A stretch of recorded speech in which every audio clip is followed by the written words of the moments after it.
Yo, Monster Con! Hi, chat! Oh boy, I will say, I was just looking at a book and then I was like, okay, I should put that away for stream. And I put it, and no, it's not as precarious of a position as I thought. Looking back at it now, I don't think it's gonna fall. Knock on wood, knock on wood. But hello, everybody! We are doing Monster Con today, Monster Prom 4 Monster Con. I'm a big fan of the Monster Prom series. All of the ghouls and ghoulies and sillies and stuff and things. You know? I love Monster Prom. It's fun. Ignore me readjusting my size. We're recovering from yesterday. We're recovering from all of the things that happened yesterday. I think I can move back to the left again a little bit more slightly. But yes! We are playing Monster Con today. I love the series of games, so I'm excited to get into it. Oh, and of course, you know, we can't have shit on big screen. Of course.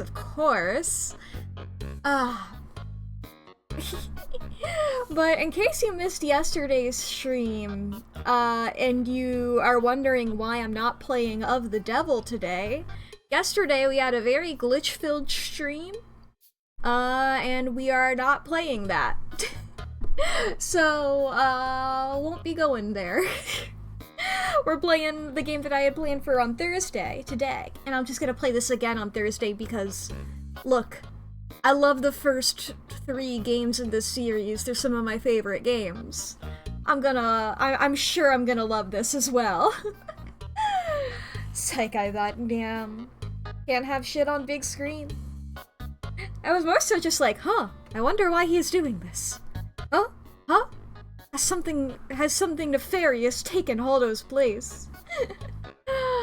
I will say, I guess, for a, if you were here yesterday and you heard me talk about my VTube studio being slightly blurry, it's still like that for me, but I'm not sure what more I can do about that. Aside from maybe, like, uninstalling it and reinstalling it, but I don't know if I want to do that. I feel like it's such a... I feel like you guys can't even tell that I'm slightly blurrier than normal, right? Like, it's such a slight difference that I don't think it matters. Plus, I get compressed whenever you guys see my stream anyway. So it's like, it doesn't matter. I'm the only person who knows that this is happening, unless I keep bringing it up as I continue to do. But yeah. I already went into Monster Prom and I did a couple of settings changes. I put it in streamer mode and everything. And then I immediately closed the game again because there was a little opening cutscene that was very cute and I wanted to experience it with you, chat. And hopefully that's fine. I got streamer mode enabled. It had a little song. It seemed like a Monster Prom custom song, so it's probably fine. But, you know, oh my goodness, I'm so excited for this. The playable characters are so cute. Of course, we have returning classics, but these new guys? I don't know their names yet. We're gonna learn them together. I feel like I heard them when this first came out, but I've forgotten them. It's like, we have, of course, Liam, the classic. No, he might have been no, I don't think he's ever been a playable character, has he? I don't think so. So I think he's a love interest in the first 3 games every time. And then, we also have Zoe. I love Zoe. But these 4 new guys look so cool as well. Hello, Waffle. Hello. What are they? They're a slime? They're a mimic.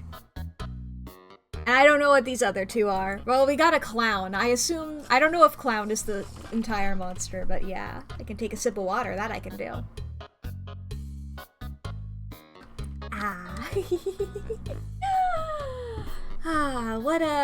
I am very excited to play this game. It seems so fun. I'm just looking at the little animations they have on the Steam store of the characters dancing, and I truly have to close the Steam store or else I will get distracted by those little gifs. They are adorable, and I love them. I guess I haven't explained what this game is. If it's anything like the previous ones, it's a silly, goofy dating sim for monsters. Dating sim feels like such a stretch to call it that, you know? I love, like, I don't even know how to fully describe it otherwise, because, like, I don't know. They're silly goofy. They're silly goofy, and this time it's taking place at a convention, which sounds so fun. I've not looked into this truly beyond, like, the original trailer at all, so I don't know what I'm getting into, and I'm so excited for it. I'm honestly glad that I don't have to, that I get to play this today. Like how I get to play it slightly earlier. I was gonna play this on Thursday. I get to play it slightly earlier. Yay! Yippee! Oh boy. Okay, I can't keep getting distracted by the Steam store page. I can't keep I keep opening and, like, minimizing it, and pulling it up and minimizing it. Look, I'm just a little guy, okay? I see these cute little guys, and then things happen. Things happen, alright? I love these little freaks. And Haldo's hard work has been destroyed. Oh, man. I did see it had to update before this, but I don't know. But I'm excited. I'm excited. I'm wiggling my sleeves about. Alright, alright. Do I have anything else to say before I pull up the game? I don't know if I do. I mean, I posted on various on my social medias. I got the In Stars and Time art book. That's what I was looking at before stream.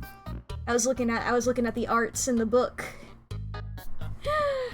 I got the books. It came with a little bookmark. It's real cool. I put it on Discord as well. In the Pix channel, you can see my little guys. There, I'm on the back of the cover is Loop looking sad, and I find that very entertaining. I love when characters suffer. Aww.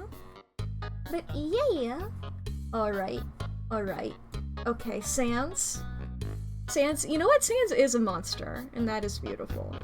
Hey, Sans, I would like to thank you for all of your hard work in making the music for the intro. I'm honestly just stalling until you get to the quiet part of your song that I can pause it, before it loops, and then I can pull up the video game.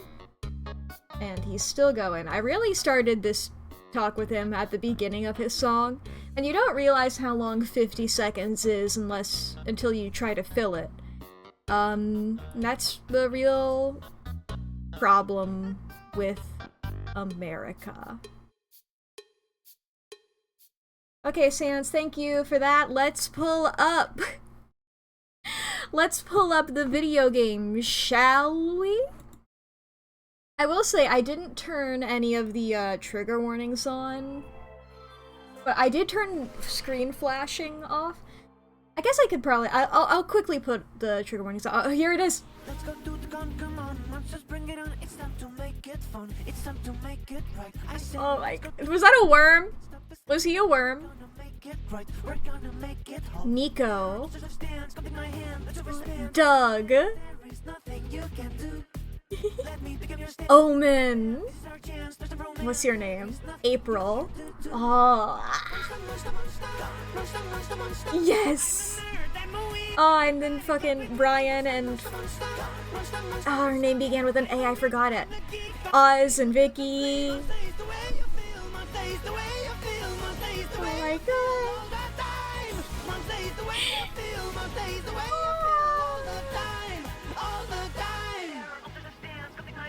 They're so adorable. God, I love these games. Okay. The Liam Caramel dancing. Ah. Okay, I'm gonna quickly pop over here. We're gonna do... Or no, it's under custom preferences or whatever. Oh, we're gonna do a notice for all of them. So there will be a warning beforehand. I don't remember what the Garfield equivalent's name is, and then we got the guy from... Fuck, what's the name of this... from Monster Camp? Was it Juan? I think it was Juan. God, and now Miko. Look at these beautiful creatures.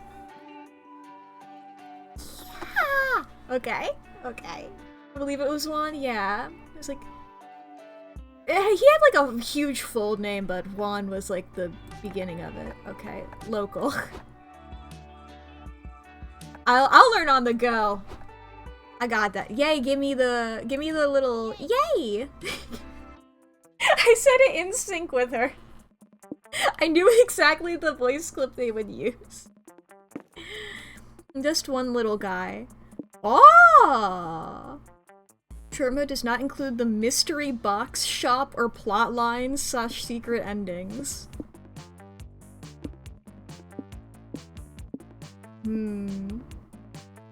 Regular or long? I guess regular, and then we do two goes of it. Oh, choose your OST. Okay, let's listen. Oh, this is the classic.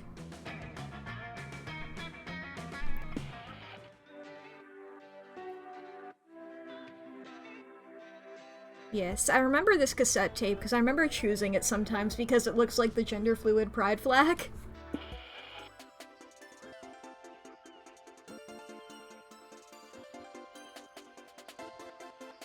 I like this one. This one's cute.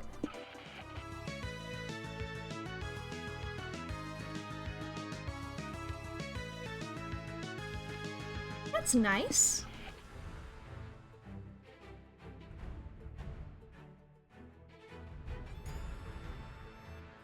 Cool, but I don't think it's the vibe. I think I'm gonna go with Kawaii Future Bass. Narrator, good to see you, old friend. Ah, Spooky Con. For some time... Sorry, I fucked up the sentence immediately. For some, it was just a nerdy convention. But for us, it was 4 days to celebrate our many passions and obsessions fiercely.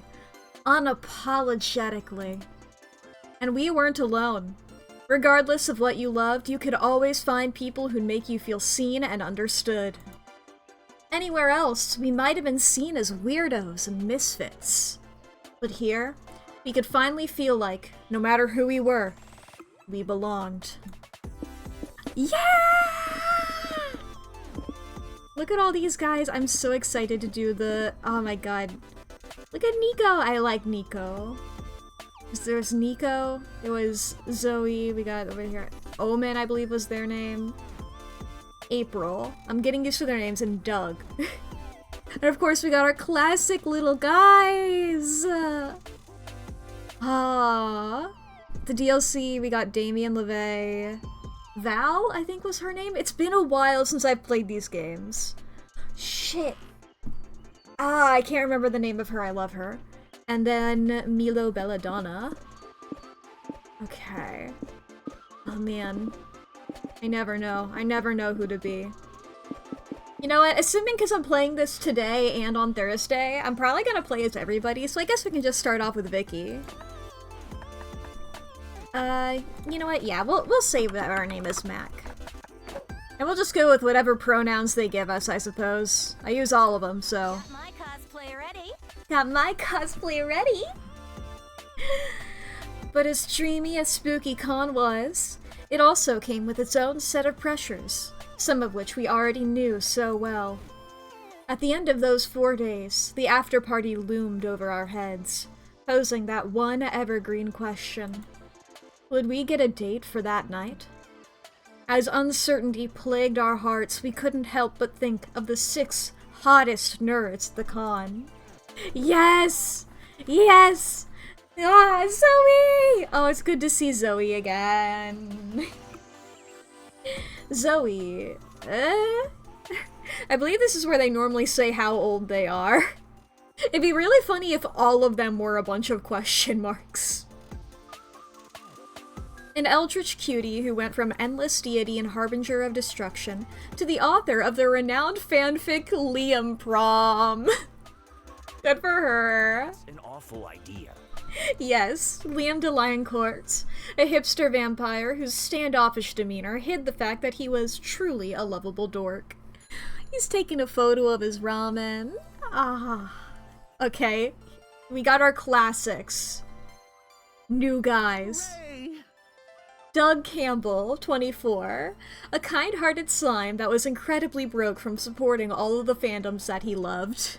Count your days, fuckers. Omen, 25. Question mark? An evil overlord who was recently freed from imprisonment in exchange for giving up her passion for stabbing people. Damn.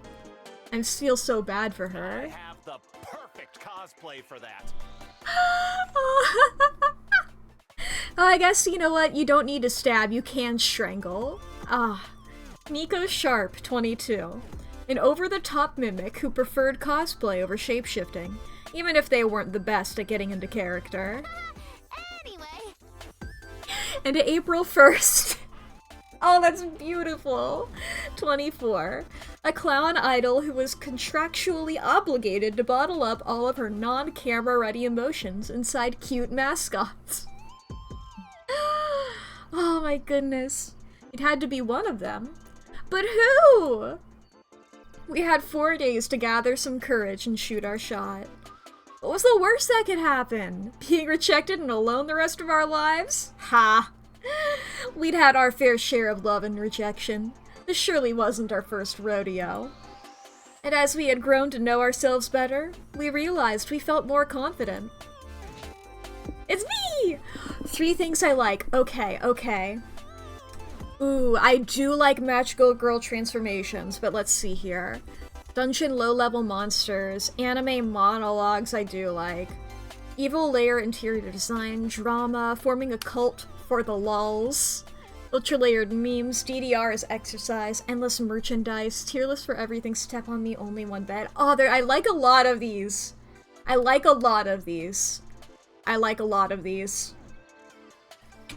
Okay, let's see here. Yeah, Monster Prom! Okay, now because I don't know whether they mean drama as in like people drama or as in like theater kid drama, I will not choose that one. Endless merch. Anime monologues.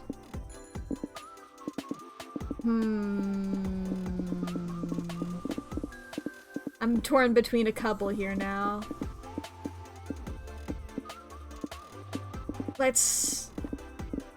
I'm gonna go with only one bed. Top 3 favorite animals. Oh my god. I mean, actually, owls are my favorite animal, so that is pretty cool. My other top 2 are not on here. However, between these, I would say that and then that. I'm sorry to the squid and the dolphin. We weren't new to all this, so this time we challenged ourselves with a goal other than finding love. With the support of Zoe and Liam, we had decided to take on a project we had been putting off for too long. I have too many ideas. Making our own comic! We had so many ideas, and yet we always found excuses not to work on them. Oh no, this is real. Okay, but the con was the perfect setting to find inspiration and go for it. Choose your genre. Oh my god, I love this game so much. We have romance and then action, I assume these are.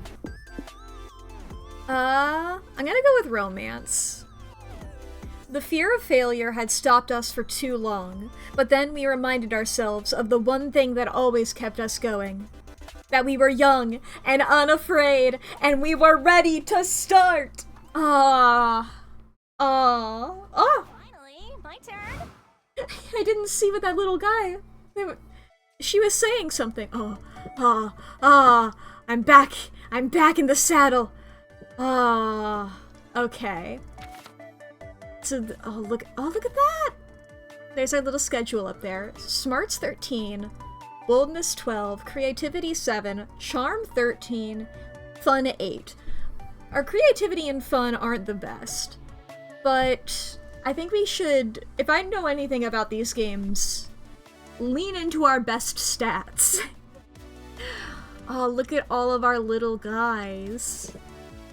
Got vendors over here. Ah, the artist alley with a little not Pikachu, legally distinct. Community zone, tabletop, this is the merch hall. TTRPG, there's the fucking dragon from the previous games. Lobby here. Ah, beautiful! Oh my god, Miku. And then the hotel over here. Okay, and which ones do what? We got smarts, that's boldness, charm, fun, and creativity. Okay, I say we lead. What? I don't know why this is smarts, but let's go for it. We're gonna be so smart, chat. Whoa! Yes! Soft or hard magic system. I do know those terms, but world building choices when writing your magical girl story. You decide to attend a panel on the merits of soft versus hard magic systems in magical girl fiction.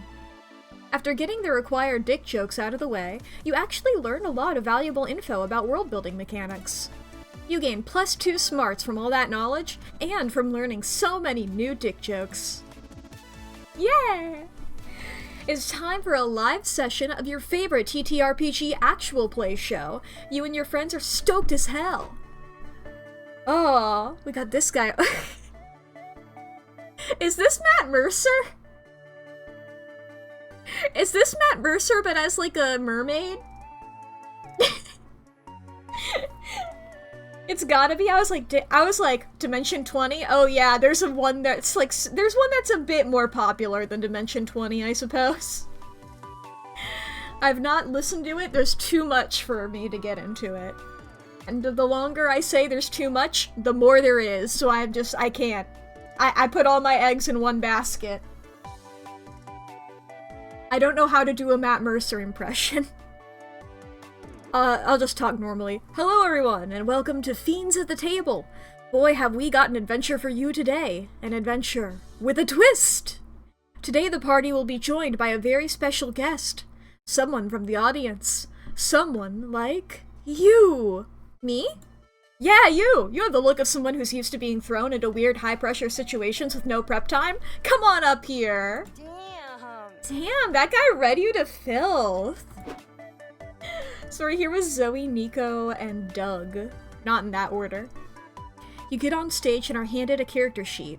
You are Walter Lee, the Goblin Farmer. Are you a goblin who's a farmer? Or a farmer who farms goblins? Who can say?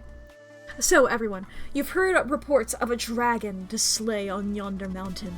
What do you do? Ah!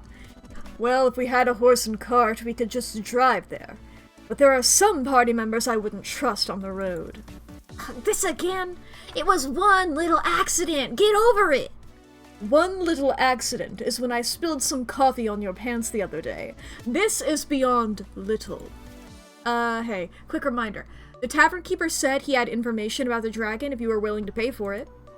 Wow, offering money to solve a problem. Imagine someone doing that to cover the the garage repair bill, not the garbage. We don't need to repair the garbage. Even though you are garbage and we do need to repair you.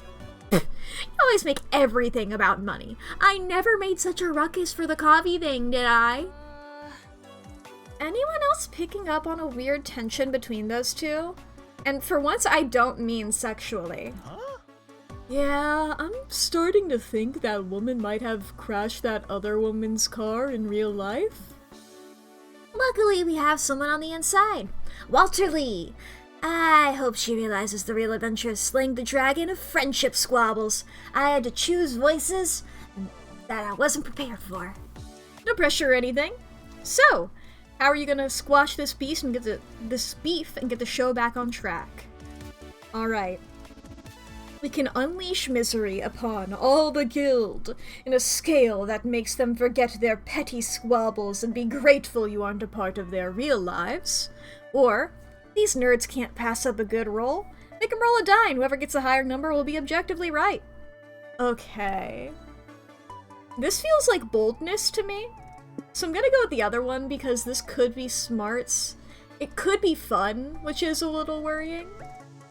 But let's try it. Listen, you two. What are you actually fighting about? Or do I need to be Walterly? Listen, you two. What are you actually fighting about? This asshole drove my car off a cliff. Only because I wanted to try out that cool glider function you told me about. What? I never said that. Glider functions don't even exist. And why the hell would you tell me it had one? Right, there's clearly only one way to settle this. Yeah, I know, an insurance claims court. We've got a court date booked for... No, dice rolls! Whoever rolls the lowest number must accept that they're wrong and the other person is right. I like that idea! It either proves me right, or it at least saves me from doing some boring introspection to realize that I'm wrong. And I got a 14! Yeah, baby! I'm almost as good as this as I am at driving cars off of cliffs. Why would I agree to this? My car was utterly destroyed and... Wait, are those gemstone turquoise synthetic multi-fire dice with a burnished golden finish? Yep, they're a limited edition set. Wanna roll them? Sure. Dang, I got a 3. But, I mean, look at that golden 3. I can't even be mad at it. Look, even if I have no recollection of it, maybe I really did mention some nonsense glider function. I'm sorry for lying to you. I'll drop the lawsuit. Don't sweat it. Your lie might have pushed me to drive off a cliff, but the important thing is that I survived the fall. I love you. That's the power of friendship. Mack did it! Everything was solved through the power of friendship, just like I knew would happen! Whoops. Okay, I figured out how to open up the log. Huh? Wasn't it more because of the power of dice? But friendship powered the dice. I think the endless random entropy of the universe powered the dice, but friendship probably played a part too. Yay, your friends praised your actions from afar! You gain +2 fun from relying on the dice, but lose -2 boldness. Aha, that's how it works in this one. Just where to go. Oh, hell. Yeah, I mean, leaning into smarts is pretty good, but I can't do 2 in a row. Okay. Let's see here. We can do charm, maybe? Which I believe would be in the vendors over here. Oh, look at that! Oh, I mean, I want to visit all of them at some point to see all of this art. You find a stand at the merch hall that sells hyper-realistic VR headsets. You buy one immediately. VR is the future. You put it on and you see your surroundings. Yep, it's a scam. The headset is basically a football helmet and a pair of glasses. Monster Road Trip style, yeah. Aside from a few events, no stat checks. Devs didn't want to keep working on failure outcomes most people didn't ever read. Waste of resources. Yeah, that makes sense. I'm just like, okay. I gotta figure out this one. Let me go back into my brain. I mean, Monster Road Trip is by far my favorite of the previous 3, so hell yeah. No refunds allowed, but the headset looks good on you. Like, +2 charm good. Let me tell you about birds. You're not walking. You're checking out the merch stalls with April and Nico when you find Doug chatting up someone. Hey, it's my friends. Oh my god, Nico has more than one outfit. I was so hoping when they mentioned that they cosplayed. I feel like I want to go for one of the new ones. And I'm like, okay, we've had both Nico and Doug in this first one, and those are the 2 that I was eyeing. Hey, it's my friends. Nico, April, Mack. I'd like to introduce you to my new girlfriend, Yang Yang. Oh, hi there. Hi! I love you! Hi. Dougie's told me so much about you. Wow, you two are super kawaii. I can feel the beauty of love radiating off of you. That is a choice. There is certainly an energy here. How did you two meet exactly? We locked eyes from across the aisle, and she said, hey, if you buy 10 of my zines, I'll be your girlfriend. So I did. No. It was like a real-life fairy tale. I hate to be a downer, but it sounds like she's just taking advantage of you to sell zines? I will punish you. What? That's terrible. How dare you abuse the power of love to sell things, you villain? That's not what I'm doing. Oh, that's a good sprite. Anyway, Ducky Poo, look at these zines here. Aren't they nice? Won't you buy me one? Or maybe 20? Not complaining, but I'm sorry, sweetie, but I'm pretty much out of money. Please. You know gift giving is my love language. Right. Love language. I definitely know how to speak that. She just wants your money, Doug. You're just buying her the zines that she sells. The evil temptress is scamming you. Get away from her! Dougie, I don't like your friends. They're mean. You should spend less time with them and more time with my zines. I mean me. Okay, fuck this. It's time to drive a wedge between this woman and Doug so he breaks off this relationship. Let's see here. You're rushing this, Doug. Gift giving is like 5th base. Before that, you gotta learn what all the other baseball metaphors are. If you want to financially support her, it's way more romantic to just share a joint account. She might even be aroused by how big your debt is. I love that. golly. Gosh, I don't know. Is my debt really that impressive? Of course. Your debt is enormous. It's amazing that such a girthy debt can fit into your tiny bank account. If you made a joint account with that massive debt, you'd definitely be fucking someone hard in the ass. What? In a hot way, of course, honk honk. Hey, we keep repeating debt a lot. It feels redundant. Let's just refer to it as D from now on. Now you're talking. Yeah, good idea. Doug's huge D. Several debt-related innuendos later. You're back, Dougie Poo. Did you stop by the ATM? Actually, I was wondering if you wanted to make a joint bank account. It'd be easier for me to support your art that way. Oh, yes! I love this idea! You're such a charmer, Dougie. Don't be shy, Doug. Show her a picture of your big D. She'll be speechless. Doug shows her his bank account. She is indeed speechless. I think we should break up. Sorry, I'm only attracted to people I can leech off of financially. Bye! Aww. Senpai! Don't be sad, Senpai. I think you dodged a bullet. Not everyone can handle that much D. Wanna get some churros to cheer you up? Don't worry, it's on me. Oh, yes, thank you. Yeah, I do love the Mimic a whole lot. A new day, a new adventure. New day, new adventure. Alright. Okay, the ones that we haven't been to yet. Let's go to the community zone. You're feeling lucky, so you enter a Poker 2 tournament! Yeah, I remember Poker 2. These nerds sure play hard. You get a Royal Flush, which would be great if one of the other players didn't play as Zach Runt, commander of the Nether Galaxy.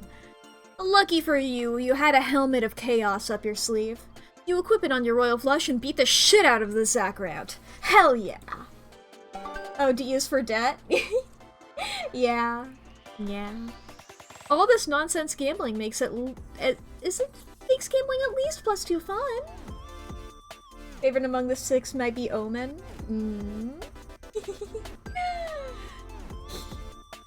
I mean, I don't even know who my favorites were previously. I mean, I do like Zoe a whole lot. I mean, of course, Damien as well. I like the entire cast of Monster Road Trip a whole lot. On Scott and Paul. Okay, I don't know who my favorite is. I just love them all. I love them all. That's the most cop-out answer. I love them all. We're getting a Poker 2 stream before a poker stream. I'm sorry, Haldo.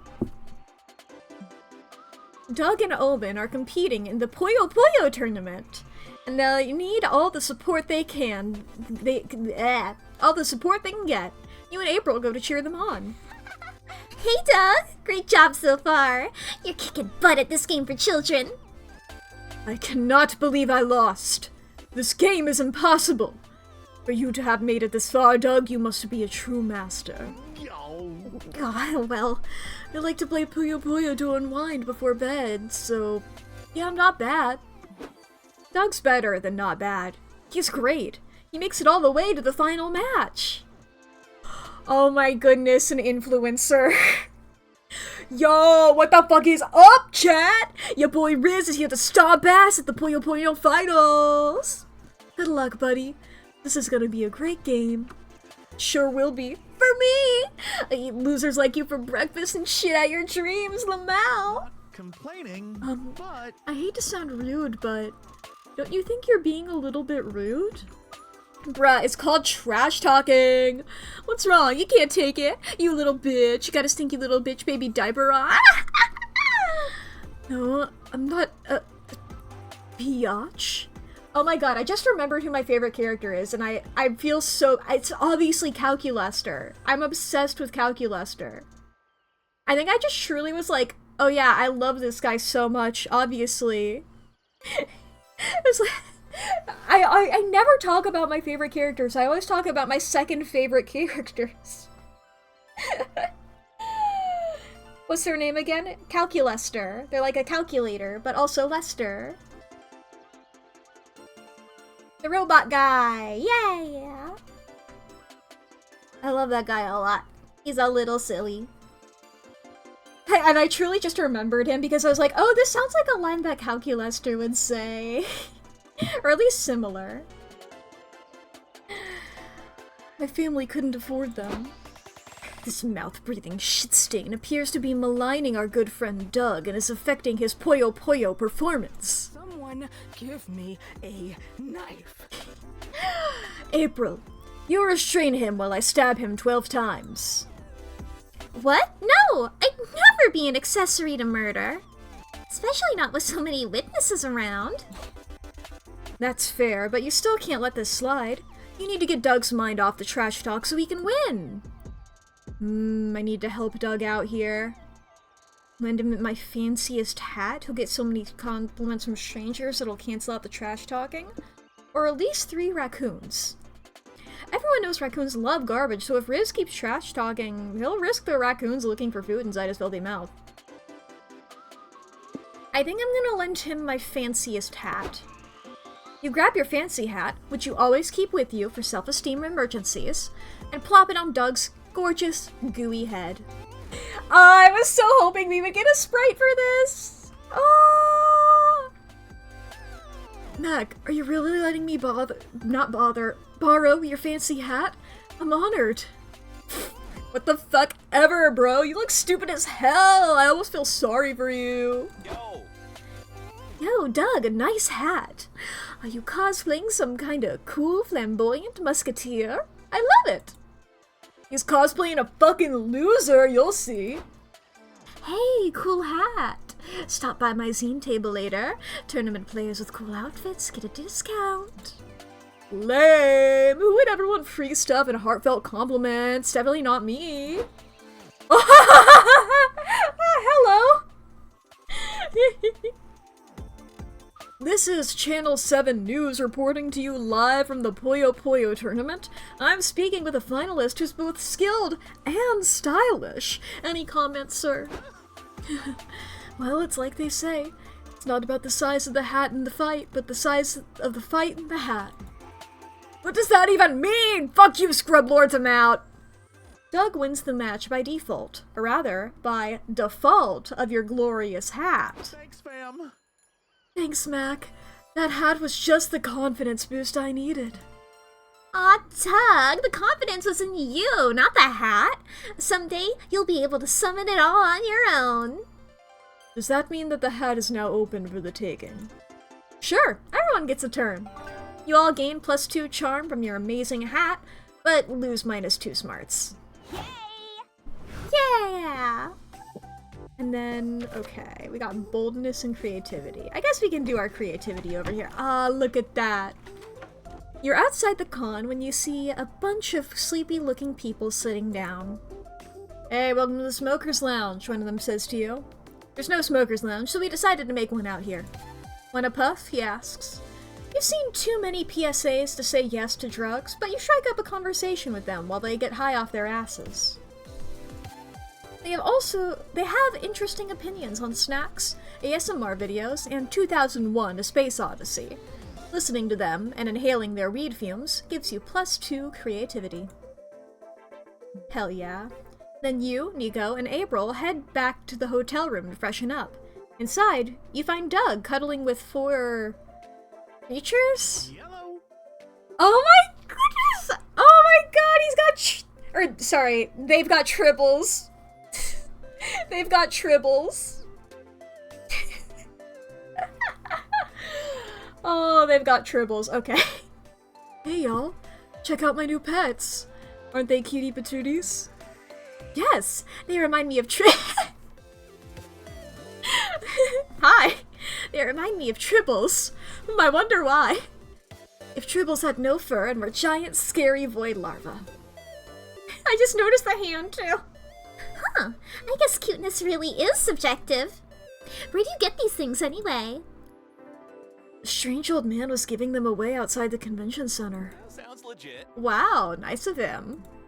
Yeah, he said they make great pets as long as you follow the rules to take care of them properly. What are the rules? Oh. They're... crap, I should have written them down. I know he said you must give them ice cream before midnight. Or maybe it was that you must not give them ice cream before midnight? Did you give them ice cream already? Yeah, I shared my ice cream with them while we watched a movie. I just couldn't say no to their cutie patootie faces. Well, if the options were feed them ice cream or don't, there's a 50-50 chance you got it right. That's basically a C+! Just then, the critters begin glowing and spinning cocoons around themselves. Uh-oh. The old man said if they enter their cocoon phase, we only have about 4 minutes to live. What? Oh, rats. Guess it's been nice knowing you all. Live long and prosper. More like, live 4 minutes and prosper, unless you can think of a way to stop these things from killing you all. Okay. Logic dictates that if ice cream turns them, you need to feed them hot soup to unturn them. Or throw them a surprise party. Let's throw them a surprise party. Nobody gets angry at their own surprise party. Talking. Oh yes! I love surprise parties! Bring on the balloons and cake! You decide to give the creatures an ice cream cake since you've already fucked up the no ice cream rule, but you're craving some rocky road anyway. 4.5 minutes later, the creatures burst from their cocoons as horrible nightmare bugs. Surprise! Surprise! Ah! I need surprise! The bugs are screeching and zooming all over the room. They must have really been surprised. Get hyped, little dudes! This is your big day! We even hired you a clown! Ah, the grind is real. April jumps on her unicycle and starts juggling. The bugs ignore her in favor of wriggling under the door and into the hallway. Geez, tough crowd. You peek outside to see the void bugs terrorizing the other guests. One of them tears a man's face off and gnaws straight into his skull. Oh dang, I never got their ice cream cake. They sure get hangry when they wake up, don't they? Ha ha! Well, they might be murdering innocent people, but at least there's more ice cream cake for us. You all have a nice time eating ice cream cake behind your barricaded hotel door. You gain +2 fun for throwing a party, but lose -2 smarts. Hell yeah. Time to get some fresh air. Yes, we get to choose a table to sit at. Okay. I feel like we've been hanging out with Doug and Nico a lot, especially. Okay. I think Doug has been in every single one, so I think we're going Doug. Who do you want to sit with? I'm gonna sit with Doug! I love these little sprites, oh my goodness. Wait, what the hell? Mack the Sexy? That's not my username! Okay. I hit escape thinking, oh, maybe I could go back and see what the other art is. I'll see it at some point. Let's go sit with Doug! Ooh. Go out to dinner is not spicy. 3 spicy for board game night, 2 spicy for go for a walk? Interesting. I'm not sure. I guess I'll just go with like the top option. We'll just start from the top. Go out to dinner. Ah! You and Doug go out to a fancy restaurant. You're having a lovely time until you get the bill. There's no way either of you can afford this. So your lunch gets extended by a bonus 4 hours while you two wash dishes to pay off your debts to the restaurant. It's a surprisingly fun bonding activity. You wash and Doug dries. Hopefully the customers don't mind slimy plates. Nice. Nice, nice, nice, nice. I have too many ideas. Our comic! Now it's time to take a break from your real-life shenanigans and brainstorm some fictional shenanigans for your comic. Go for it! Okay. What trend from the early 2000s should come back already? Only needing to learn like 3 memes and 4 slang words to sound cool. People actually seeking revenge. Delicious tobacco. Why did this trend ever die out? Or wearing pants. I'm gonna go with people actually seeking revenge. It's boldness here. Strongest asset on a first date. Tastes like a pumpkin spice latte. Strong yet graceful knees. Your eyes are soulless, almost as if they were 2 sexy empty holes. You can transform into a tiger. Hell yeah, I can transform into a tiger. Obviously. Obviously. Here we are again. A new adventure. New day, new adventure! Alright, I believe the lobby is the one that we have not yet been to. Oh my god, I'm adorable! And this is the outfit that she was working on before in the hotel. You're flaunting your cosplay all over the lobby. Suddenly you lock eyes with somebody else. Somebody cosplaying your character's arch-nemesis! You both freeze in place, facing each other. Sparks fly between you. The angry kind of sparks. You make the best threatening face and she leaves. Maybe this was all in your head and she was just weirded out. Whatever. You gain +2 boldness for facing your worst enemy. You're hanging out with Omen and Doug when their walkie-talkies beep. They're being summoned by the con volunteer middle manager. Yellow. Oh, their staff!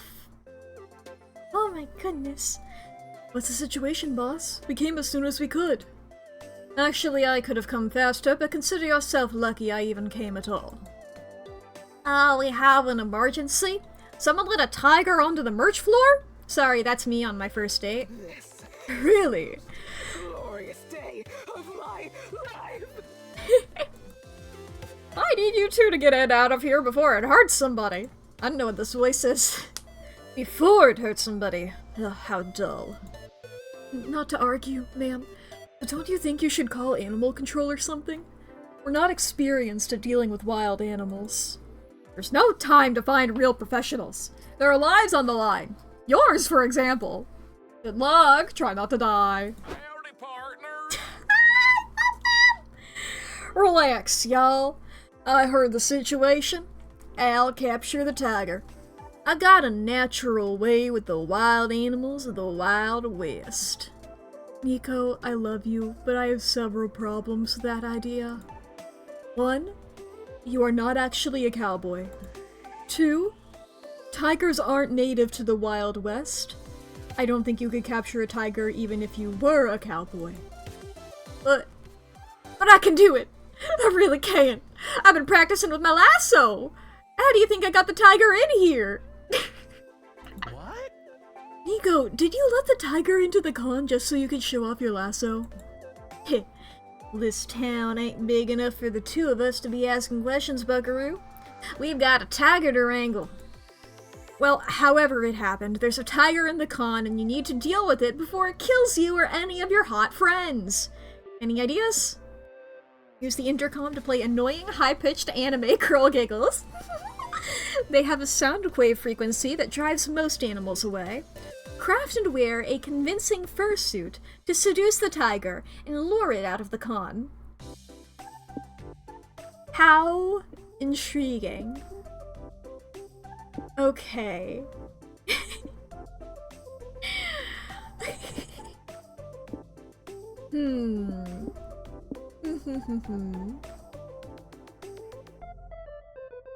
This is so silly. That's moronic. Why would a tiger be driven away by the sounds of vapid anime girl drivel? Maybe the giggles will remind the tiger of a past lover, and it'll leave because it can't face those painful memories. Maybe. Or maybe you just made some shit up because you're addicted to providing solutions even if you're not actually equipped to solve the situation. What's the alternative? Let Nico lasso a tiger? Your plan can't go much more wrong than that, surely. At least that's what you thought before you got stuck holding a loudspeaker in front of an angry tiger while your friends hide in the intercom room. Okay, which waifu laugh should we play? Does it matter? It matters a lot, Omen. We gotta choose the right frequency to repel the tiger. What would affect a tiger, though? Maybe a cold tsundere chuckle? I think it needs to be a giggle full of joy. Something that reminds the tiger of better times. The innocence of young love. Memories you want to leave behind. Whatever you play, play it quickly. The tiger's closing in on Mack, and I do not wish to mop our guts off the floor. The tiger's just about to lunge at you, when suddenly, from the speakers...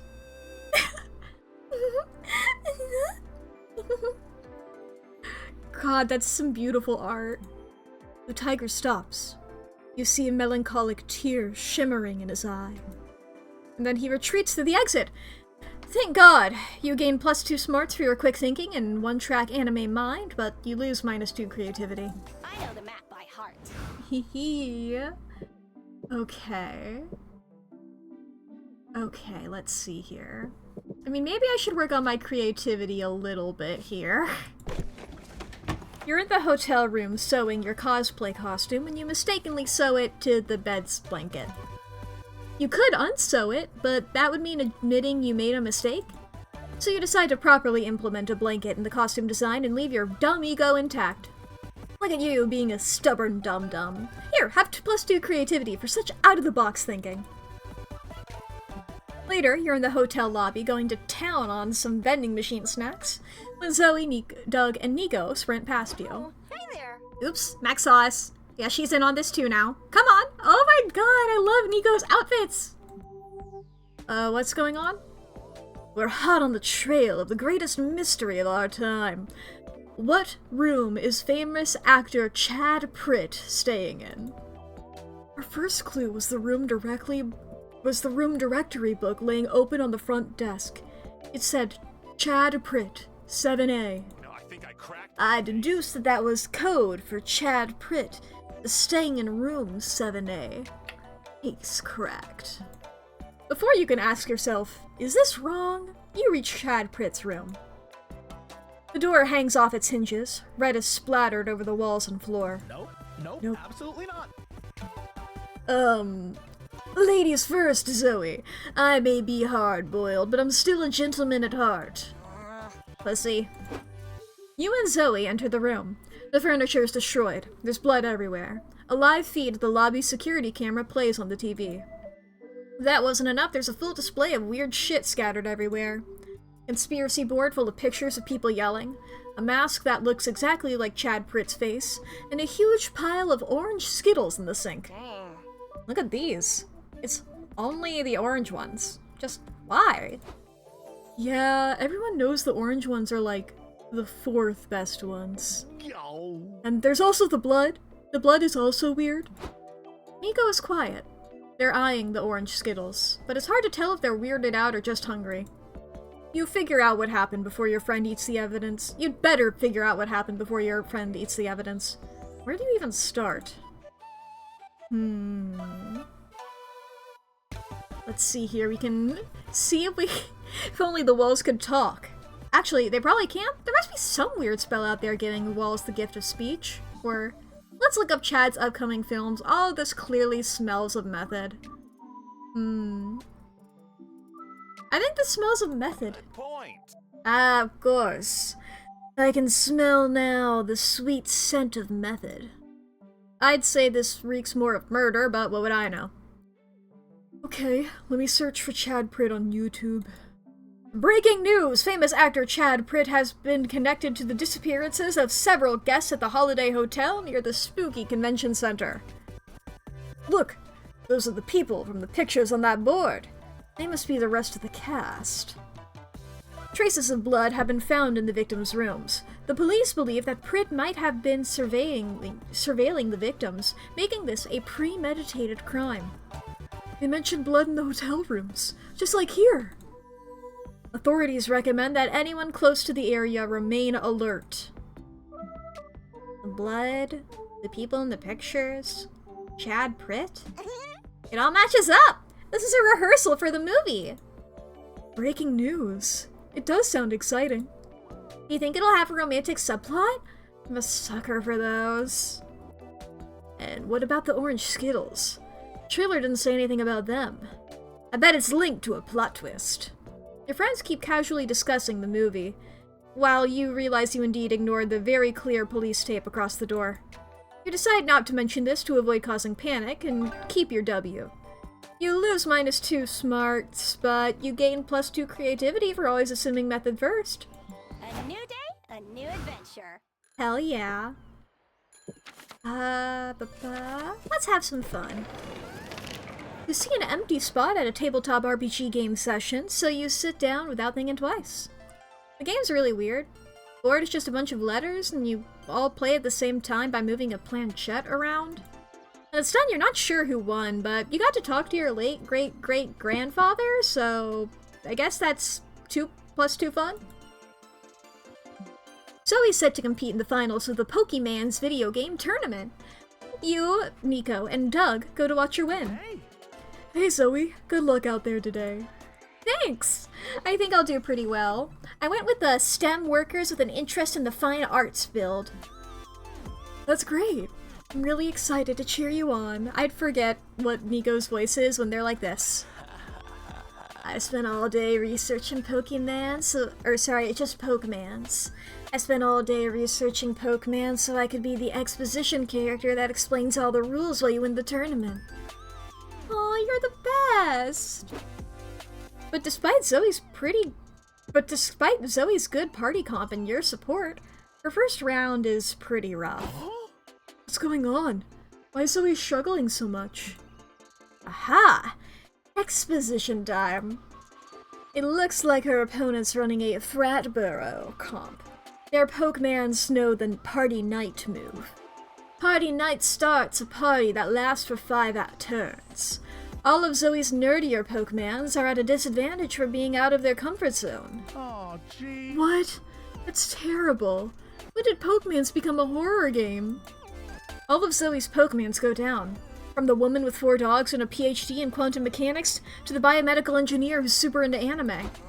Shit, I got creamed. And not in the fun way.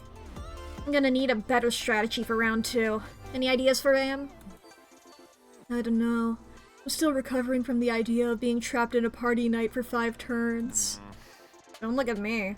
I only learned enough about the game to dump exposition about it. I have no idea I actually play it. Mac, what do you think I should do? No pressure, but you're kinda my only hope. Okay, remove all of Zoe's Pokemon specs. According to every rom-com, the moment a nerd takes their glasses off, they become substantially more appealing. When in doubt, cheat! Glitch Zoe's game so she can add the game-breaking Pokemon Missing Norman to her party. I mean, I want to take off their glasses so that they're automatically hot. Unequipping their specs? That's nuts. I mean, I guess I have nothing to lose. Except the match. You could lose the match. Cool. True. But now I'm curious what my Pokemons look like without their glasses, so I'm doing it. Zoe unequips her Pokemon specs, and the second round of battle begins. Hey, says the enemy Pokemon. I didn't notice before, but you're actually, like, super hot. Zoe's Pokemon doesn't respond. It's too busy squinting and bumping into furniture. The enemy Pokemon interprets this dismissal as sexy aloofness. It feels insecure. Look, I'm strong, says the Pokemon before punching a wall and breaking its wrist. It hurt itself in its own confusion. Dang, I wish I wore glasses so I could take them off and become cooler.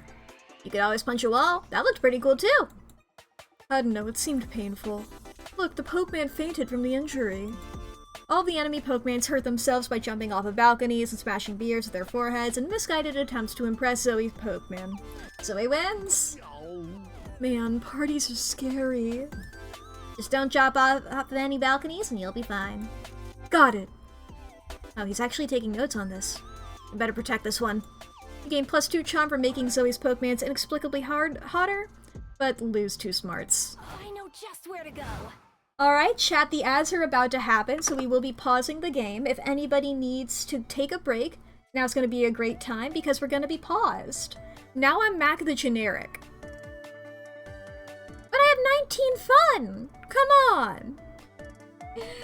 Oh boy. But yeah, if anybody needs to go to the bathroom, grab a snack, get something to drink, this is a great time to do that. Have you saved your files recently? Save your files. Save your files. How's your posture doing? Is your jaw clenched? Have you taken your meds today? That's very important. Have you taken your meds today? You need to do that. We're at the point where I'm like, okay. I'm trying to think, like, what stats that I don't know what the end goal is here because I skipped the tutorials and everything. So I don't know whether it's like which stats I need to keep up. So that's why I've been keeping everything at 10 or above. I'm just like, okay. If I want to be with Doug and I want to get my comic good, you know? I got my charm up pretty well. Like, I don't know what else Doug would like. I feel like I can definitely get rid of boldness. I feel like boldness I don't have to worry about too much. So I'm probably not gonna take any more visits to the lobby. Like the other ones I'm not sure about. Well, I guess we'll find out, you know? We'll find out. Mack the generic. God, I love the art of the Monster Prom games so much. And I'm so excited to be playing one of these again. Truly, tomorrow is gonna be the hardest because I was like, oh, I can wait. I can wait to play this for a stream and I'll be fine. But now that I've played it, now that I've started, oh god. I have to not play this tomorrow so then I can play it on Thursday. And then from then on, I can do whatever I want. You know, I can pull this up again in the future, but also... you know? You believe in me? Thank you. Thank you very much. I guess I do have other things to do or whatever. I have other things. I have things that, like, I need to do or whatever. Man. I've had to, like, make a list. But yeah. This game is so fun. I'm so glad to be into it. I'm so glad to be back in the saddle. I know that, like... I mean, what were the DLC characters?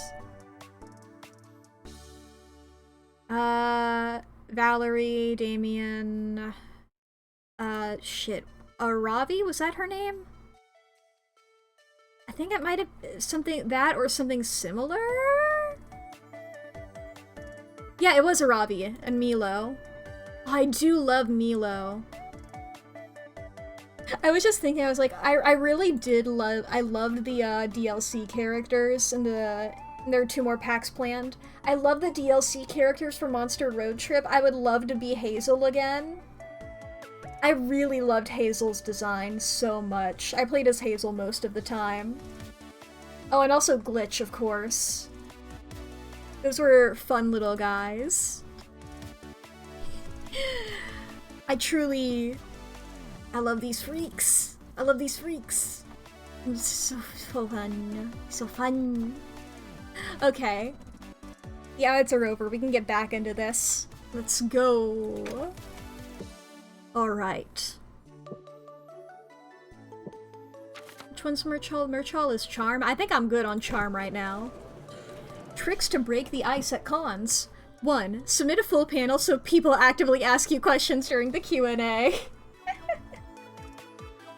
You sit down to watch a panel on how to break the ice and make friends at cons. I believe this is even a different person than the other one, because I think it was like a cat person. I think I like made a mental note that there was a cat person here. The panelist admits they have no idea. They hoped hosting a panel would force them into being more social. What an honest fella! During the Q&A, a group asked the panelists if they want to join them for some dinner and drinks. It did work! You gain +2 smarts for learning this cool trick to break the ice. Next year you may host a panel yourself. Hooray! Autograph Day! You, Zoe, Doug, and Nico are in line to meet Emily Slate, star of the hit sci-fi TV show, The Woman DeLorean. There we go. Side note, not seen Liam once this game. Hilarious. Not complete. Nothing against Liam, just objectively funny. Zoe, not to sound like I'm complaining, 'cause I'm not, but we've been in line for a long time. Why do you keep letting people go ahead of us? To be the last in line, of course. Having no one behind us means we can be a bit greedy and spend extra time with Emily Slate. Oh, genius. Genius! Every precious second spent with the celebrity is the greatest second of my life! Right? But we gotta be strategic. It's still a short time to make a good impression on a famous person. We can't fuck this up. I'm gonna show her a fan comic I drew of Emily Slate's character dating my superhero, see who shoots lasers from his nipples. You just keep that on you at all times? Yeah, why not? It's a great conversation starter. True. It's got a great conversation going between us already. Oh! Hello. I know. I'll meet Emily Slate dressed as Jade the Ronin. That's kinda off topic. Emily Slate's never been in a show with a Ronin character. I know, but I actually really like the way my collarbones look in this outfit. Hopefully she will too. Zoe likey. Fair. There's one thing I've learned since I became immortal. It's that everyone loves a studly set of collarbones. Be that as it may, you doubt it's the best way to make a good impression on this celebrity. Come up with a plan of your own. Okay. Look her in the eye and say menacingly, I know what you did. Chances are she did something and now she'll believe you'll know about it. Or throw the celeb off by citing an autograph for her. I'm doing that for sure. Finally, you're the last in line to get the celebrity's autograph. Or rather, hand her your autograph. Whoa, Mac, are you famous? Yep, just don't look it up. But only regular people receive autographs from celebrities. Which means I'm regular! My suffering is over! I'm finally free from the yoke of fame! She runs off, probably to get a 9-to-5 job at an advertising company, or whatever famous people romanticize about the lives of normal individuals. At least you gain +2 charm from making a strong impression. You're about to leave, but then... Where do you think you're going, Mac? You've got autographs to sign! Indeed, a sizable line of people have formed to get your autograph. Cool. Come on, guys, let's wait at the back of the line to get Mac's autograph and spend some one-on-one time with her. Wait, you all don't need to wait in a line just to talk to me. Oh, Mac, even at the height of fame, you're so humble. Bye-bye. Don't worry, bud, it's okay. We'll wait the perfect moment to make a good impression on you. Bye-bye. Well, you're the one who wanted to be famous. You spend hours signing autographs, losing -2 boldness, and gaining a hell of a wrist cramp. Dang. It's shopping time! Shopping? Hello! Ah, if you've got cash to spare, I've got a box for you. Go ahead, pick one and suffer the consequences. Okay. I'm so excited about all of these. Dull Daniel does nothing. Ah, yes. Dull Daniel does nothing. These figurines do literally nothing. The choice for those who don't want the unexpected to hit them in the head. A classic. Stats, but now they're people. Ah, yes, the little sprite changes. Stats, but now they're people, is based on the stat icons from the popular video game Monster Prom. They are said to have slight effects on people's stats. Zodiac Thirst Cosmic Office includes a thirst selection of 6 out of the 12 star signs you can date on the acclaimed dating sim. These figurines are said to have non-slight effects on people's stats. Wanna test your fortune? Oh, so you like buff bugs? It immortalizes some of the most legendary wrestlers of an underground insect league that was popular years ago. But be aware, these big muscles come packing big effects on stats. You eyeing Major Arcana No Mercy? It has some of the best characters from the hit anime of the same name. These figurines are all about sound and video for some reason. My weird little village brings to figurine form some of the most popular characters of this cozy yet creepy game. They're said to be cursed.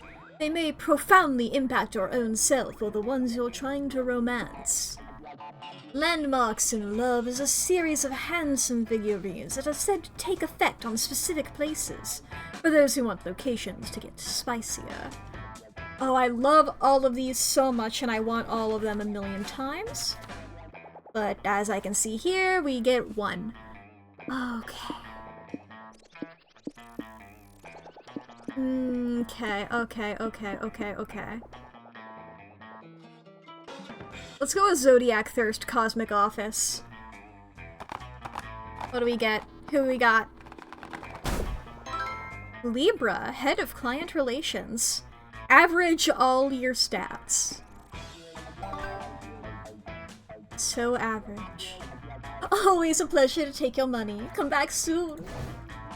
Okay. Does that stay forever? Or is that just now? Oh boy, I guess we'll find out. So energizing. Love is fickle, but at least you have your comic to rely on. Time to brainstorm. What's a red flag you can't let slide on a first date? Lack street smarts? They don't even own a single cow, reducing the chances of having tasty chalky milk whenever you want. They happen to live in the sewers, which probably affects their personal hygiene.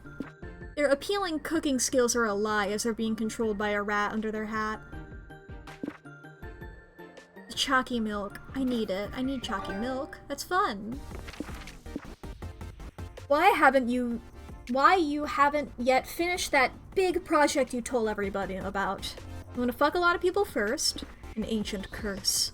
Big Oil is pressuring you not to. They probably feel threatened by you. As they should. Creature living under your bed told you that you should wait. You don't want to be rude to the bed creature? Of course. I don't want to be rude to the bed creature. Time to get back to the con. Yay! Okay. Really? My turn? Yeah. Alright. Guess we'll start off by going... I want to go back here again. Ranking of best anime butts. Yeah, these are different guys. You sit down at the main stage to learn about your favorite art form, anime. Specifically, a ranking of the best anime butts. Some of the choices are intriguing. I mean, sure, mecha robots technically have big asses. By the end, you've learned more about the panelists' fetishes than anime. But that ass-centric knowledge still gains you, plus 2 smarts. Yes, I do get to have lunch with people again. But you only went to that panel to kill time before the real big event. April invited you, Doug, and Nico to hang out with her while she signs autographs today. This is so cool. I can't believe I get- Oh my god, it's Death Note. Oh my god, they're dressed up. They have an apple even. Nico, I'm going after Doug this run. You can't keep being more and more appealing. This is so cool. I can't believe I get to be backstage at a real-life autograph signing. Do you think the president will come? The president is surely one of April's top subscribers. It isn't a matter of if, but when. Hi, I'm Cammy. You're an inspiration to me, April. Aw, you're an inspiration to me too, Kimmy. Am I making this out to you or a friend? Let me write that down. Do you want April to write your name in my death note too? I promise nothing bad will happen. You had your 30 seconds of small talk, kid. We gotta keep the line moving. Next! Hi, Miss Managers. Are you here to send me on break? Course not! Look at this line. You can't go on break now. But I've been doing this for hours. My hand is really starting to cramp. And what we love about you, April, is that you'll push through those setbacks like the contractually obligated professional you are. Just remember what we taught you. If you have a bad feeling, put it in a balloon and let it float away. I know exactly who I want to make float. Yeah, just like that. You're a star, April. Don't let us down. I decided on a voice. This is it. Okay, I guess a little early onset carpal tunnel is just the price of fame. Haha. Poor April and her first world problems. There's gotta be a way to give her a break without violating her contract. Have April spit on each person who comes through the line instead. It's faster, and most people would probably prefer it anyway. Or sell a page of April's diary to each fan. You can always make it up to her later by writing a new one.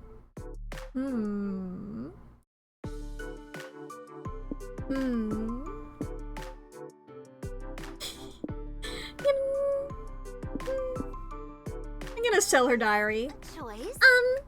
That's an idea. Too bad I don't have my diary with me to pull it off. Yes, you do. I found it in this little secretive compartment in your purse.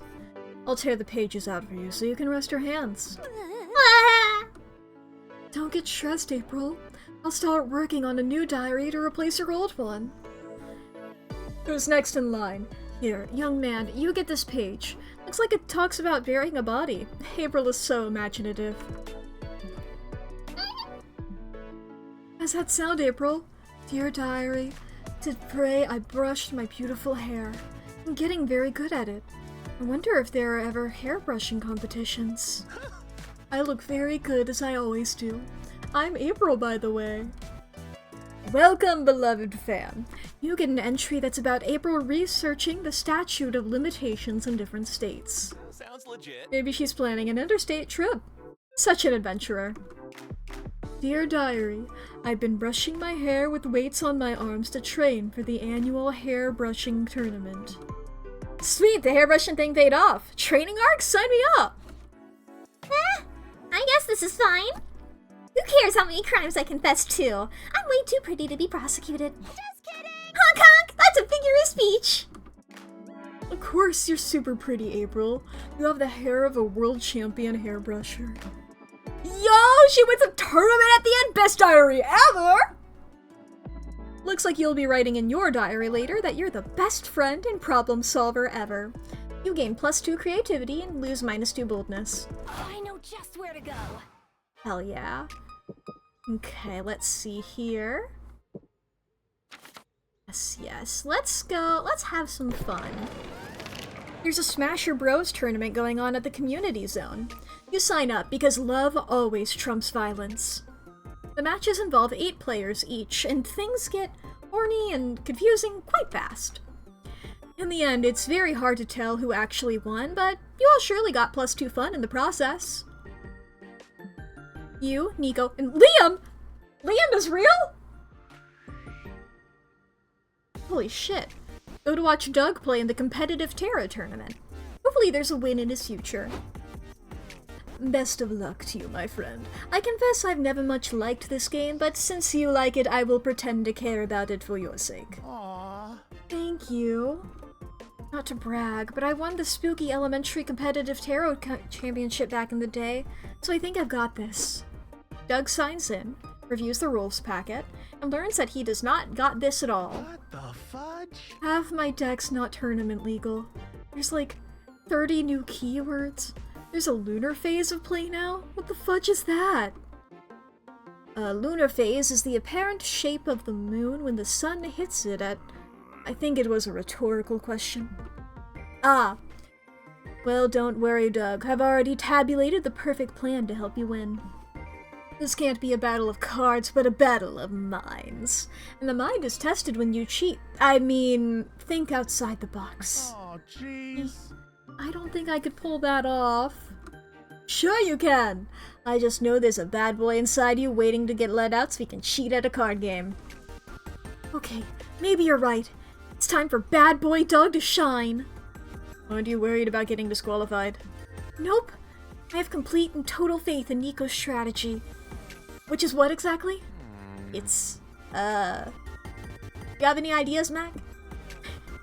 Casually point a gun at Doug's opponent while he plays, that'll surely distract them. Or teach Doug how to count cards. In movies, the people who know how to count cards always win. Yeah! Not a bad idea. That could work. If you want to count cards, I recommend the high-low strategy. You just need to track the ratio of... Nah, I'll teach you how to do it, Doug. I'm basically a card counting expert. What? But I'm literally a card counting expert. I can prove it if you... We don't have that kind of time. Nico, teach me your ways in 5 minutes or less. Nico spends 5 minutes teaching Doug how to count cards. When the first match begins, Doug intently watches his opponent play. After a long, tense pause. 6! She played 6 cards. That's right, buddy, it was 6 cards! I knew you could do it. That's not even how card counting works. You're supposed to... Shh, he's got this. Doug's a card counting prodigy. So, now what do I do? Play 7 cards? Why the hell would that help? Because 7 is more than 6, silly. It's undoubtedly a better strategy. It isn't. Doug loses the match. I don't get it. Where did I go wrong? When you listened to Nico instead of me. Maybe you miscounted. I thought you were right, but every monster makes mistakes. Aw. Don't be sad, buddy. Tell you what, we'll keep practicing and next month we'll all go to Las Vegas and get rich. Who's in? I'm in! Sadly, I'm banned from most casinos for counting cards. Though I guess I could give you pointers through an earpiece. Fuck yeah, Vegas trip! You gain +2 smarts for learning how to count cards, but lose -2 boldness. I know the map by heart. Hell yeah. I wonder if I can... Do I have a stat? I'm the comfort zoner. Whoa. Okay. Let's go to the merch hall. Let me tell you about birds. You suddenly realize your phone is dead. Good thing you're at the merch hall. You find a stand where someone's selling chargers. You want to buy one, but you feel bad about buying something so not nerdy. Vendor sighs and draws an uwu face on the charger. Sold! You gain +2 charm for your kawaii phone charger. Later, you, Nico, Omen, and Doug are checking out the rigged carnival games section of the con when you find a stand featuring a shallow pond of goldfish. Stop this nonsense now. What fresh bullshit is this? It's goldfish scooping. If you manage to catch a fish with a paper net, you win the fish as a prize. Looks cool in anime, but in reality I feel kinda bad for the fish. We need to get them out of there. Such is the way of the blade. I believe in you, my young pupil. A paper net and your will of fire are the tools with which you can change these fishes' fate.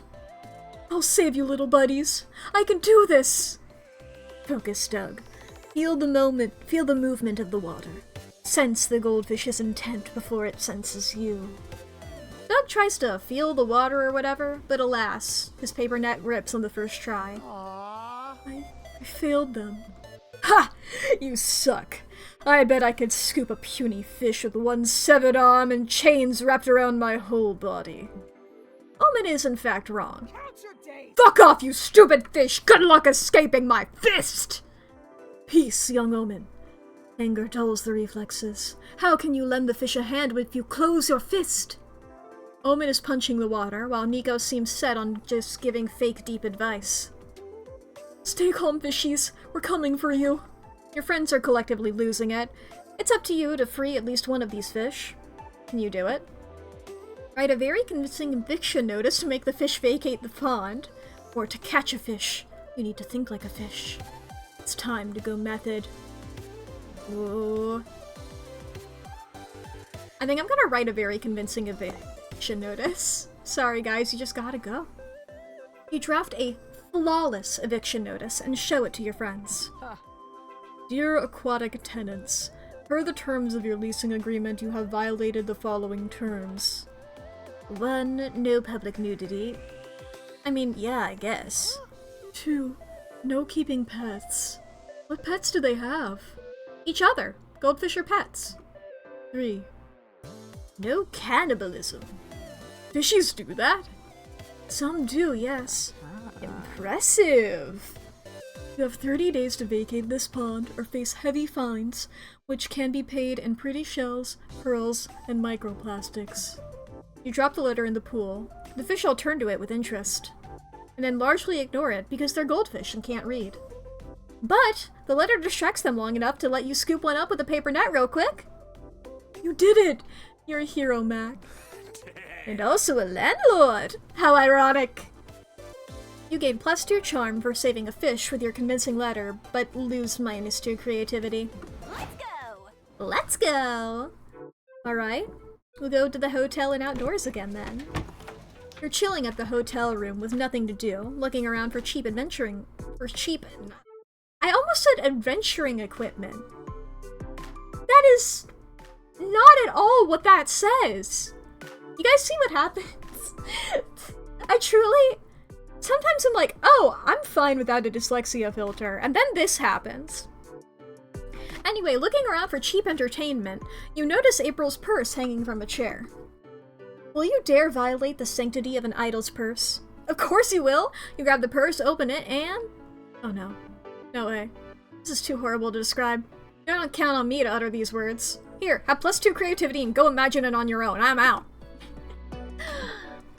Sometime later, you're chilling in the hotel with Zoe and Nico when Doug bursts into the room like a socially awkward bull. Somebody pinch me. I'm freaking out. This is the best day of my life. I'm gonna throw up. Someone call my mom.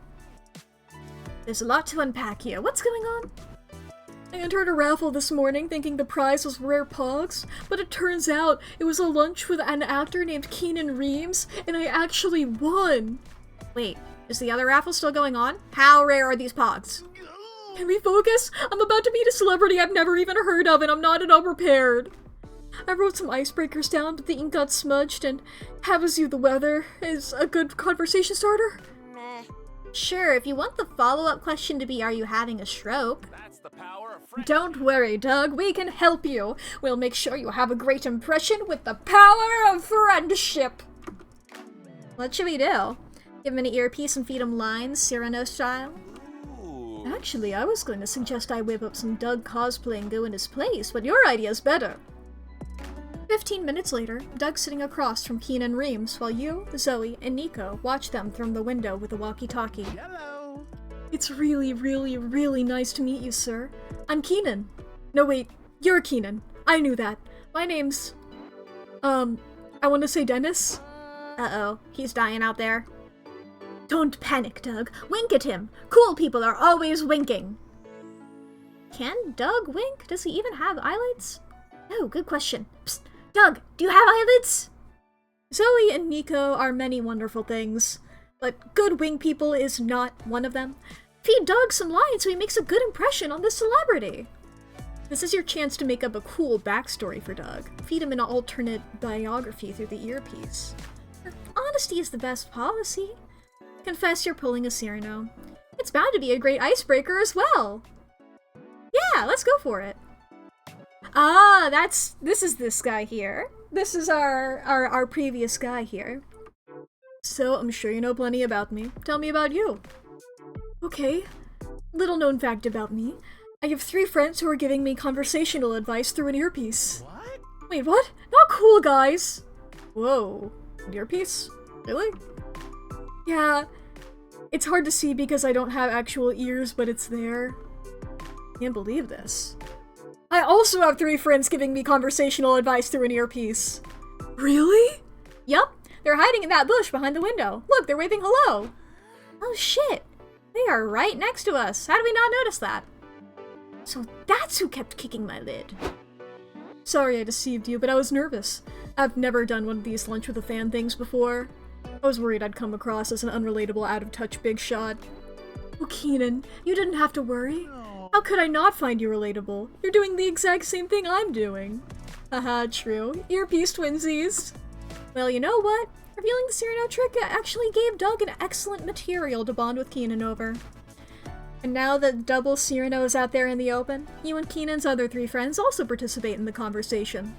Through the earpiece. Weird lunches are the best lunches. You gain +2 charm and lose 2 creativity.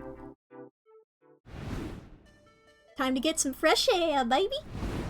Doug. All those food trucks. Doug. Oh, look at her. She's cute. Hi, Doug. Hi! Oh my god! Okay. Sorry, I'm normal? I'm normal. Let's talk about the friend group!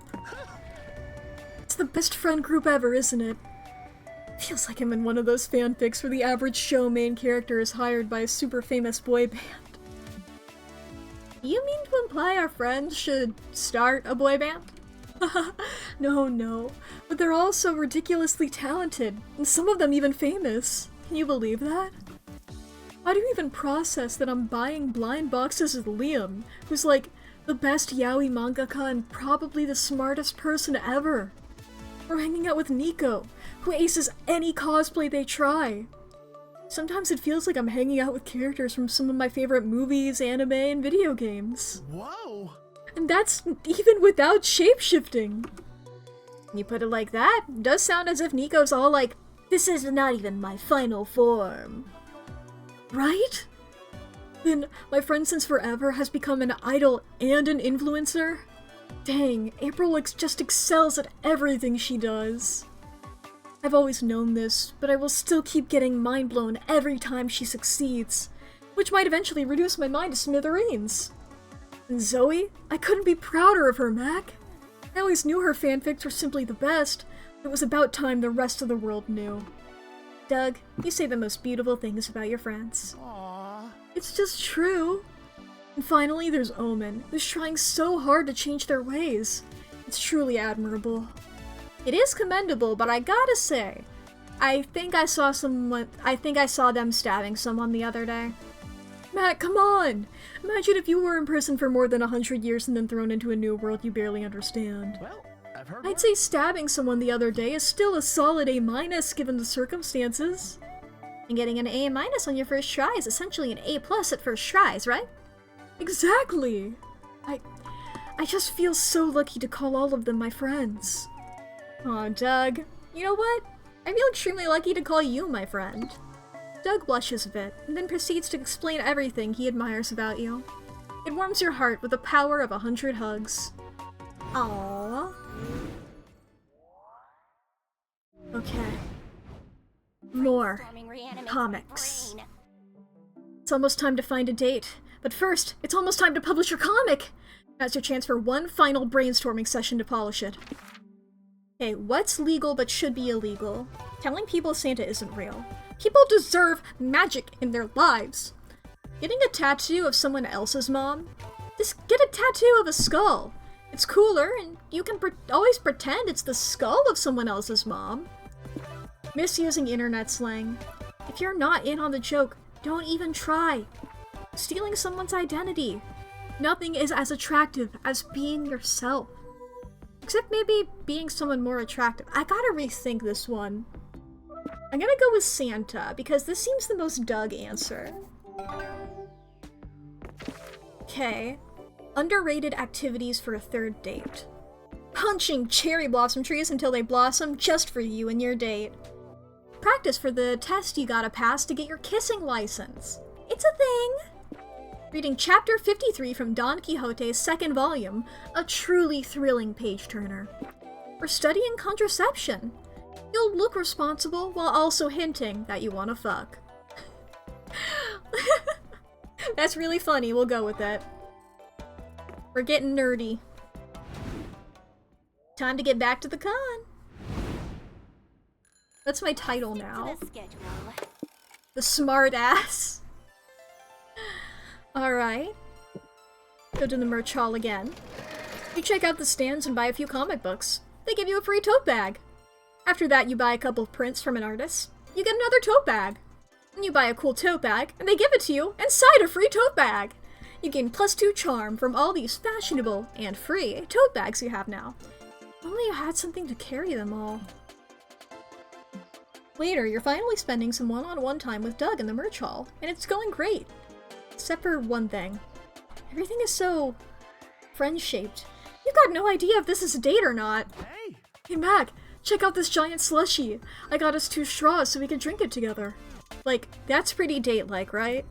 And I also got a 3rd straw because this guy behind me was in the queue and I didn't want him to feel left out, and I said if he could join us. Not date-like. Later, the crowds in the merch hall are getting busy and you nearly trip. Doug turns to offer his arm. Are you okay? You wanna hold on so we don't get separated? Date-like. But then someone from the crowd speaks up. I'm worried about getting lost in this crowd too. And me! Plus my phone tail keeps getting crushed. That's okay. You can take Mac's other arm, then we'll all form a chain to get through the crowd safely. It's sweet that Doug is nice to everyone, but a sweaty stranger hanging off your arm doesn't help you figure out how he feels about you specifically. You know he likes you, but Doug likes everyone. You need to know if he likes you.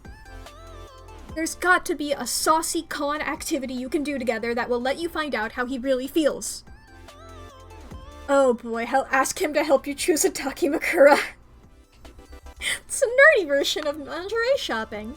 Or ask him to skinny dip in the con ball pit with you. I mean, I'm really curious if there's Dakimakura art. Heck yeah! You wanna go Dakimakura shopping with me? I'd love to. At the Dakimakura stand, you soon discover Doug is something of an expert and has plenty of advice. It's really important to think about the personality of the Dakimakura. Like, are you looking for shy, playful, seductive, defiant? You're sharing your bed with this pillow, so you want to get it right.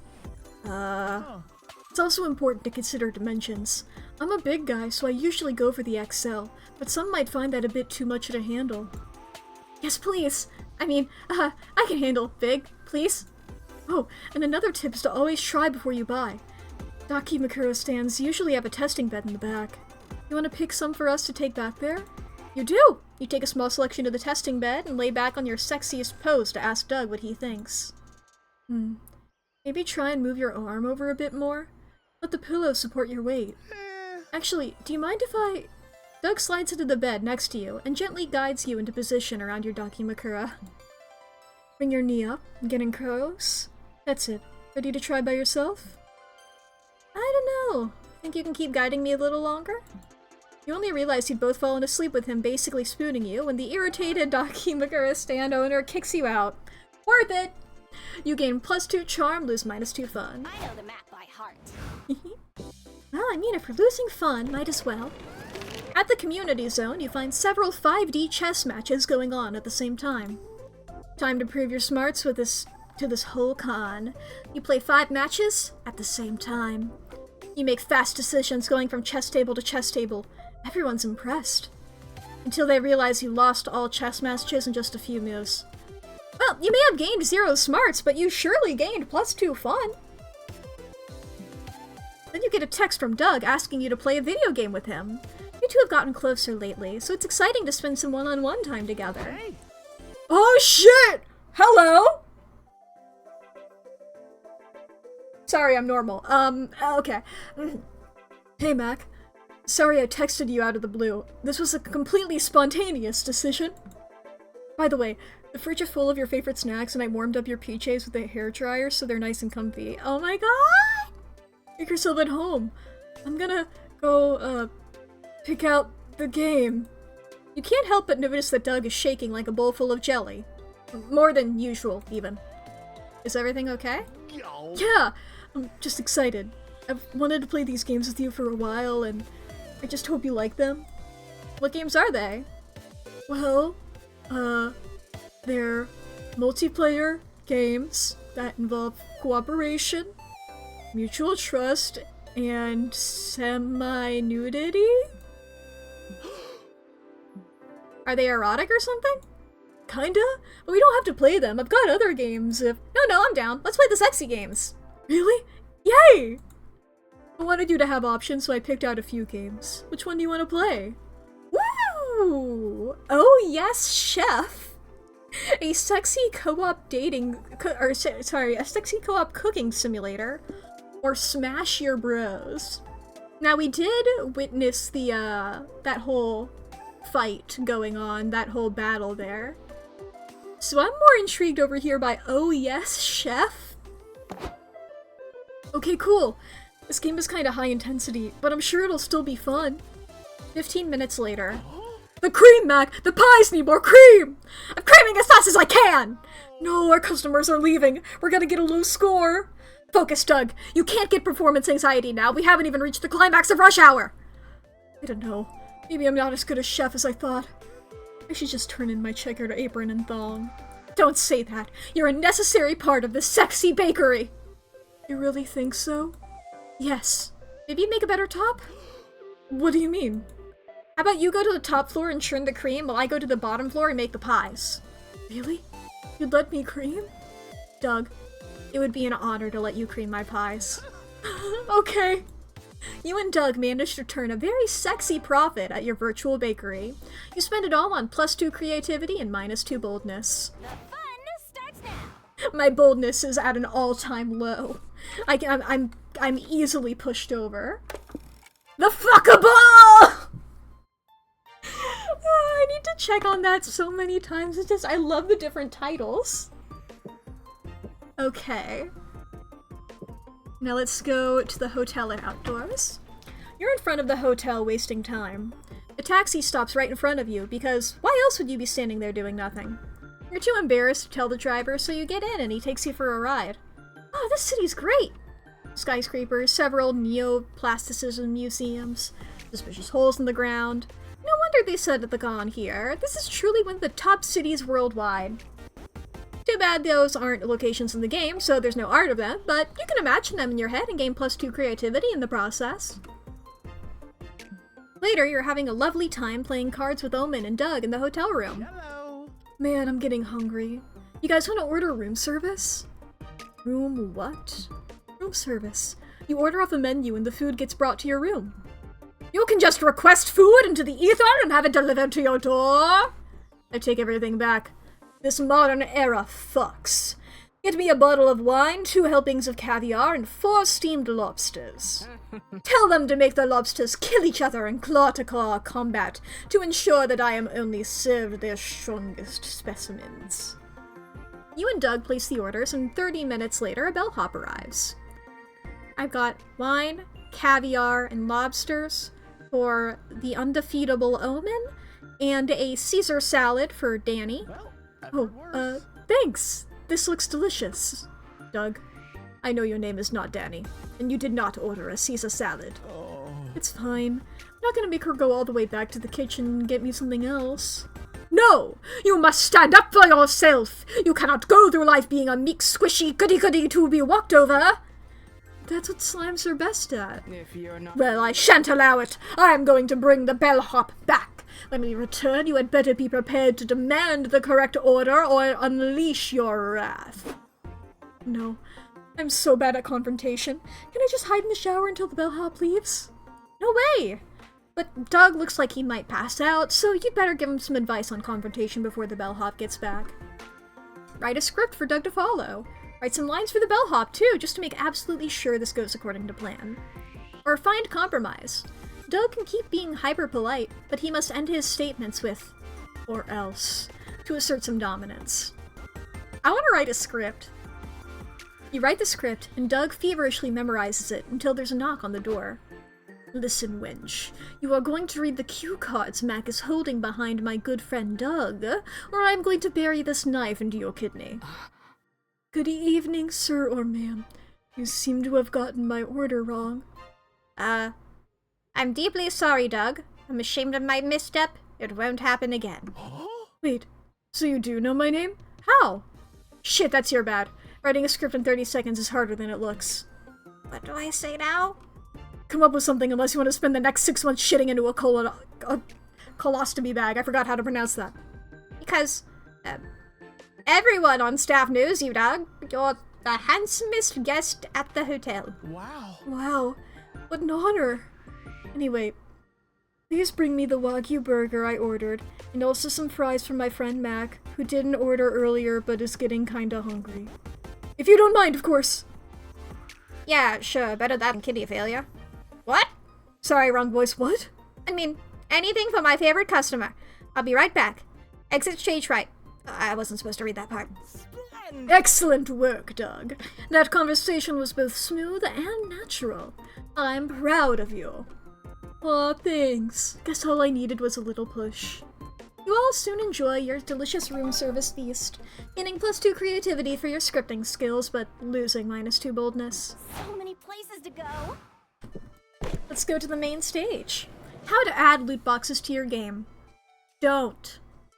You attended panel on how to seamlessly add loot boxes to games. The short answer is that you shouldn't. This turns out to be invaluable knowledge that makes you gain +2 smarts. Pay 10 monster tokens to open a mystery box with a bonus random amount of smarts. Just kidding. Now prepare to completely forget whatever you just watched because it's time for one of the biggest events in the con, a Q&A with world-class game dev, Hayato Kamada. Hey, you too! Kamada's panel starts in 15 minutes. Tell him to get ready. You got it, boss. He'll be there. Everything's under control. No disasters in sight. Crap, shit, gosh, freaking darn it, we're so fudged. We're fudged right to heck. Your commitment to family friendliness is admirable, Doug, but can someone tell me what the fuck is going on? Well, Omen and I were told to hang out with Hayato Kamada and make sure he came to the panel on time. And we did an excellent job. Con volunteering is just too easy. We were superior at hanging out with Hayato Kamada. Until we lost him, that is. We lost him how? Let's see. First we took him to the corn dog stands to get lunch. Then one thing led to another, and we bet him $20 he couldn't do a backflip. Best $20 I have ever spent! Oh, hello. We're having a good time playing Monster Con over here. Welcome, welcome. Then we had a spirited debate on whether or not the color red actually enrages bulls. We could not agree, so we went to find a bull to see if it was true. But apparently the only place you can find bulls in this city are zoos. Such is the absurdity of this modern era. Somebody pinch It me. was fun. We got to look at lizards with the creator of Solid Lizard himself. Never felt so alive. But somewhere between the reptile exhibit and the face painting booth, we lost him. Yeah, I love Doug as well. He's truly so good. I love all these new guys. I'm so excited to... Ah! How does that even happen? It's not our fault celebrities are slippery, and we were very excited about face painting. What the fuck? You only had to keep track of one fucking guy! Liam, you don't get it. They painted my face like a tiger. Like a tiger, can you imagine that? You better help them find Hayato Kamada before this panel starts. Probably gone back to his game's roots, going stealth mode, look for boxes moving conspicuously, or compare notes with Kamada's stalker. Every celebrity's got a stalker that knows their every move. I say we look around for boxes. Great idea. You all start looking around for boxes. You lose precious minutes and find no Kamada. This is not working. Of course it isn't. This was an absurd idea. It's never stopped us before. None of you notice Hayato Kamada emerge from a nearby box until he shoots Liam in the leg. My leg! I win! You win what? The most famous asshole to ever shoot me award. No, I win at hide and seek. I was playing with Doug and Omen. Ha, yes! I suggested we raise the stakes by betting that he could not shoot Liam in the leg before we found him.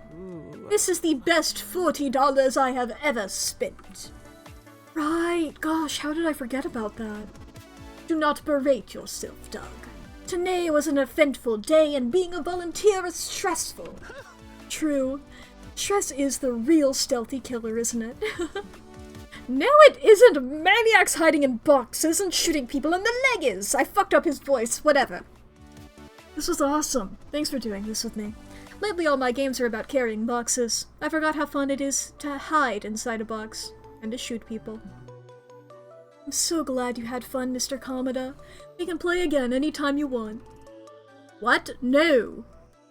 Come on, Liam, be a good sport. The panel is saved! And later you play more hide and seek, without shooting Liam, so even he has fun. You gain +2 fun and lose -2 smarts. Oh, the last day of the con! Last day of the con on our first run! Who will be my con love? What if I just went for fucking Liam, who we've seen twice in this game now? So, no. Doug. Doug, please. Doug. Doug, I've invested too much emotional stake in you. Please, Doug. Check out my comic, right, yes, this too! Finally, the art gang gathers round to put all the pieces of your greatest masterpiece together. Time to see the fruits of your labor. Yo! Jacqueline! Hi, Jacqueline. Everyone wants to kiss me on the mouth! Is set to be the next harem sensation. Jacqueline is a humble country girl who moved to the big city in search of revenge. Little does she know what she'll find is love. Due to the fate and the precarious state of the economy, she'll end up sharing an apartment with several smoking hot roommates. Oh my god, oh my god, oh my god! The roommates in question all have one thing in common. None of them can resist Jacqueline's inexplicable ability to turn into a tiger. It's fucking Mad Libs. There's the buff, ever horny Morty. The quiet, handsome Mamimi? I forgot how to say it. Mamimi. Yes, that's how you say their name. Seductive, breathtaking Milo, and many more. If this wasn't enough, Jacqueline will also struggle to get used to the urban's life's most puzzling aspect. Its lack of cows. Ah, poor Jacqueline. So many changes and so many suitors, but she can't decide who to reciprocate for one big reason. The creature living under her bed told her to wait. Only one thing is clear. There will be lots of kissing. On the mouth. Oh! Hi! Oh my god! Hello. You're back! I thought you were still mad at me after I told you Santa isn't real. Or maybe... No, I should talk like this if I'm over the country. Milo, you're back! I thought you were still mad at me after I told you Santa isn't real. Jack, I could never be mad at you. Actually, there's something I've always wanted to tell you. Milo, you bastard! I heard you from the shower. We swore none of us would kiss Jacqueline on the mouth until we made sure, 100% sure, you can't get pregnant from kissing. Well, I realized Jacqueline should have some say in that, and also fuck you. Hey guys, what's happening out here? God, this is so cool! To be continued. God, I love that. The con after party is starting. You finally gather up your courage and ask your closest friend to go to the con after party with you. Okay, please. Aww. Of course I'll go to the party with you. I'll pick you up at 8. Try not to wear loose-fitting clothing. I don't want to get stuck on the back wheel of my moped. As long as we don't crash, it'll be fun. Make me Yeah! The after party was amazing. Oh, look at us! Doug especially loved the gourmet appetizers. They were just regular appetizers, but he's been living off ramen for so long that anything's gourmet in comparison. You decided to make your next hangout at a grocery store. So mature of you. Yeah! Oh my goodness. Ah. Hell yes. Hell yes, hell yes, hell yes. Before we knew it, the con had ended. It was just 4 days, but we could swear it felt like an entire lifetime. All sorts of misadventures took place. Entire friendships blossomed. We ourselves changed as people. The idea of going back to our day-to-day lives made us feel a bit disoriented. Promises were made, of not growing apart, of meeting again soon. Still, we would lie if we said it didn't feel a bit sad to leave all that behind. But as each of us went our own way, we realized that wherever we went, these people would be there, with us. And with that came a truth that, to this day, we hold close to our hearts. That no matter where we are, we belong. It's a thought that still gives us warmth, that makes us feel, once again, young and unafraid. And it reminds us that, even as years go by, we will always be ready to start. When you stream, you would Yeah! Oh, they're all hugging! Aww. Poor Nico! Goodbye! Oh, Zoe!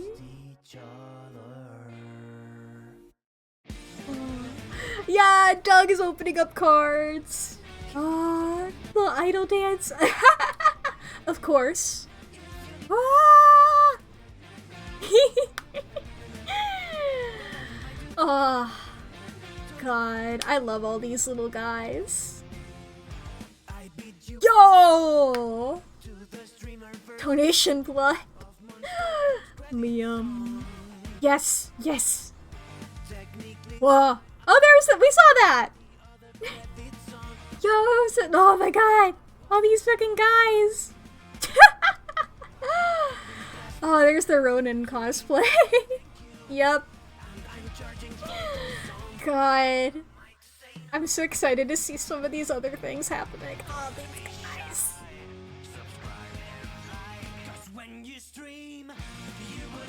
Calculuster! Calculuster! Calculuster! I don't have a favorite. Yeah! Oh.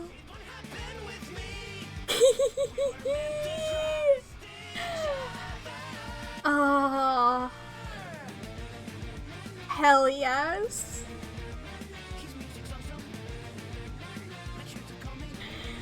God. I love these guys. Look at them. Hell yeah. Hell yeah, hell yeah, hell yeah. Leave us a good review! Hell yeah. Okay, we can do another run in this stream, chat. We can do another run in this stream. And I'm very much looking forward to it. We just unlocked a new plot line. We can now call Sawyer! Yay, Sawyer! New outfit for Doug? New comic genre? New comic genre? Okay, we gotta look at the art gallery. The ads are gonna be happening in about 3 minutes, so I'm just gonna wait until those happen and are over. And in the meantime, let's look at the art gallery, baby! Okay, here we go. And we can do our little guys. Variation. Ah, that is the, That's cool! Look at Brian. Yeah. Ah, look at all of these guys. Oz is so nervous. I guess that is just what Oz is like. We've only got the one so far. No failure so far. That's beautiful. Okay, how many secret?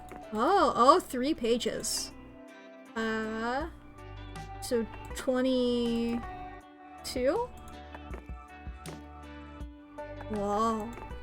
Okay, beautiful. Ah, okay, yeah, we have the thing here. I'm just like I thought you were mad after I 555. Not until 666. It's like, ah, the cut, the thing there. The Mad Libs.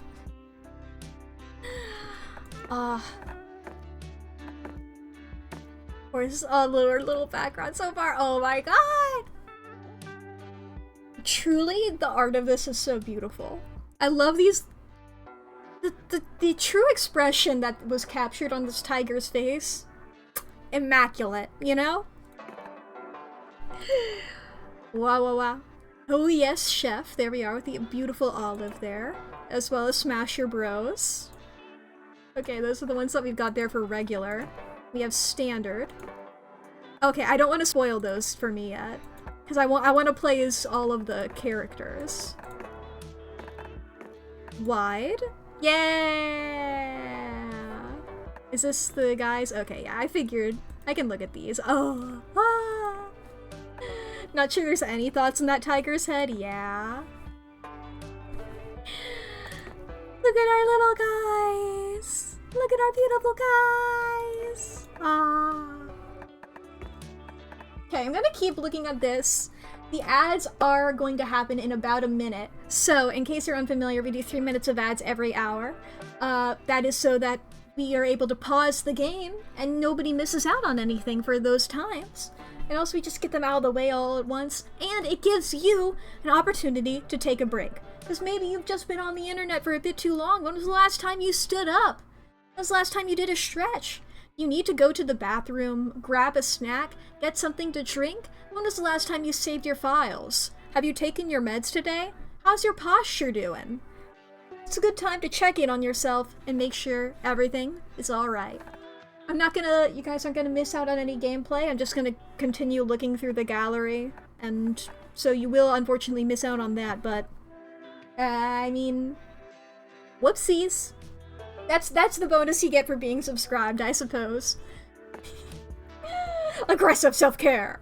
Mascot? Oh, that's what these are called. Little balloonies. Oh, you haven't seen that one yet. Oh, look at that one. Oh, okay. Expressions. God, April 1st is such a fun name. I'm truly just like, god damn, I wish I had come up with that as a name for a character. That's so good. Look at you.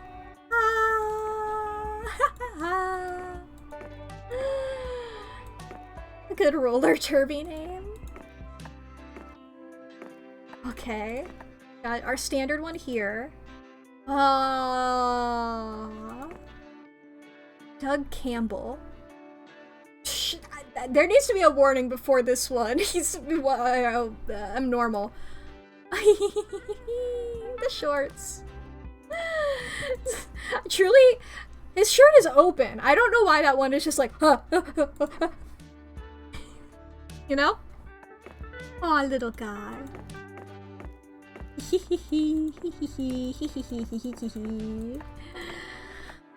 Ah, now Nico's sharp here. Is he slime soup? He's beautiful. He's a slime. He's beautiful. Okay, Nico, what are your outfits? Okay. Standard mimic outfit. Cowboy. Fucking light Death Note. Magical girl. Fucking noir detective ass. The Ronin. Fucking Star Trek. You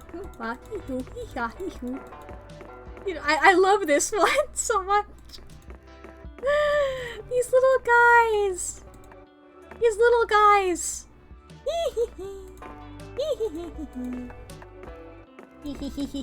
I love looking at them. I love looking at them. Okay, and then we got Zoe, of course. Yeah! I don't think we got to see that sprite, but it's a classic. It's a classic Zoe sprite. Whee! Okay, we have the con manager here. Then we have the corporate chills. Is what these guys are called. The leech and the mosquito. 2 bloodsuckers. Okay. Yang Yang. Alright, that was your name. God, I remember you had some good sprites. Where was the... Yeah! God, I love her energy.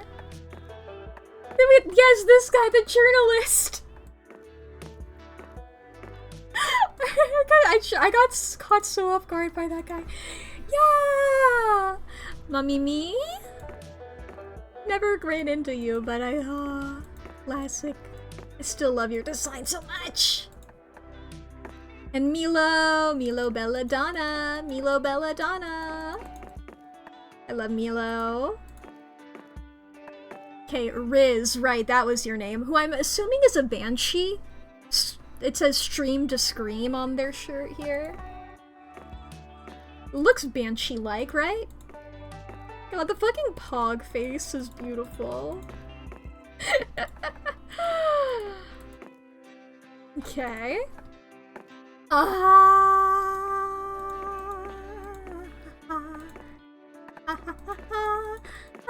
Where was that one? Oh, you got a little knife?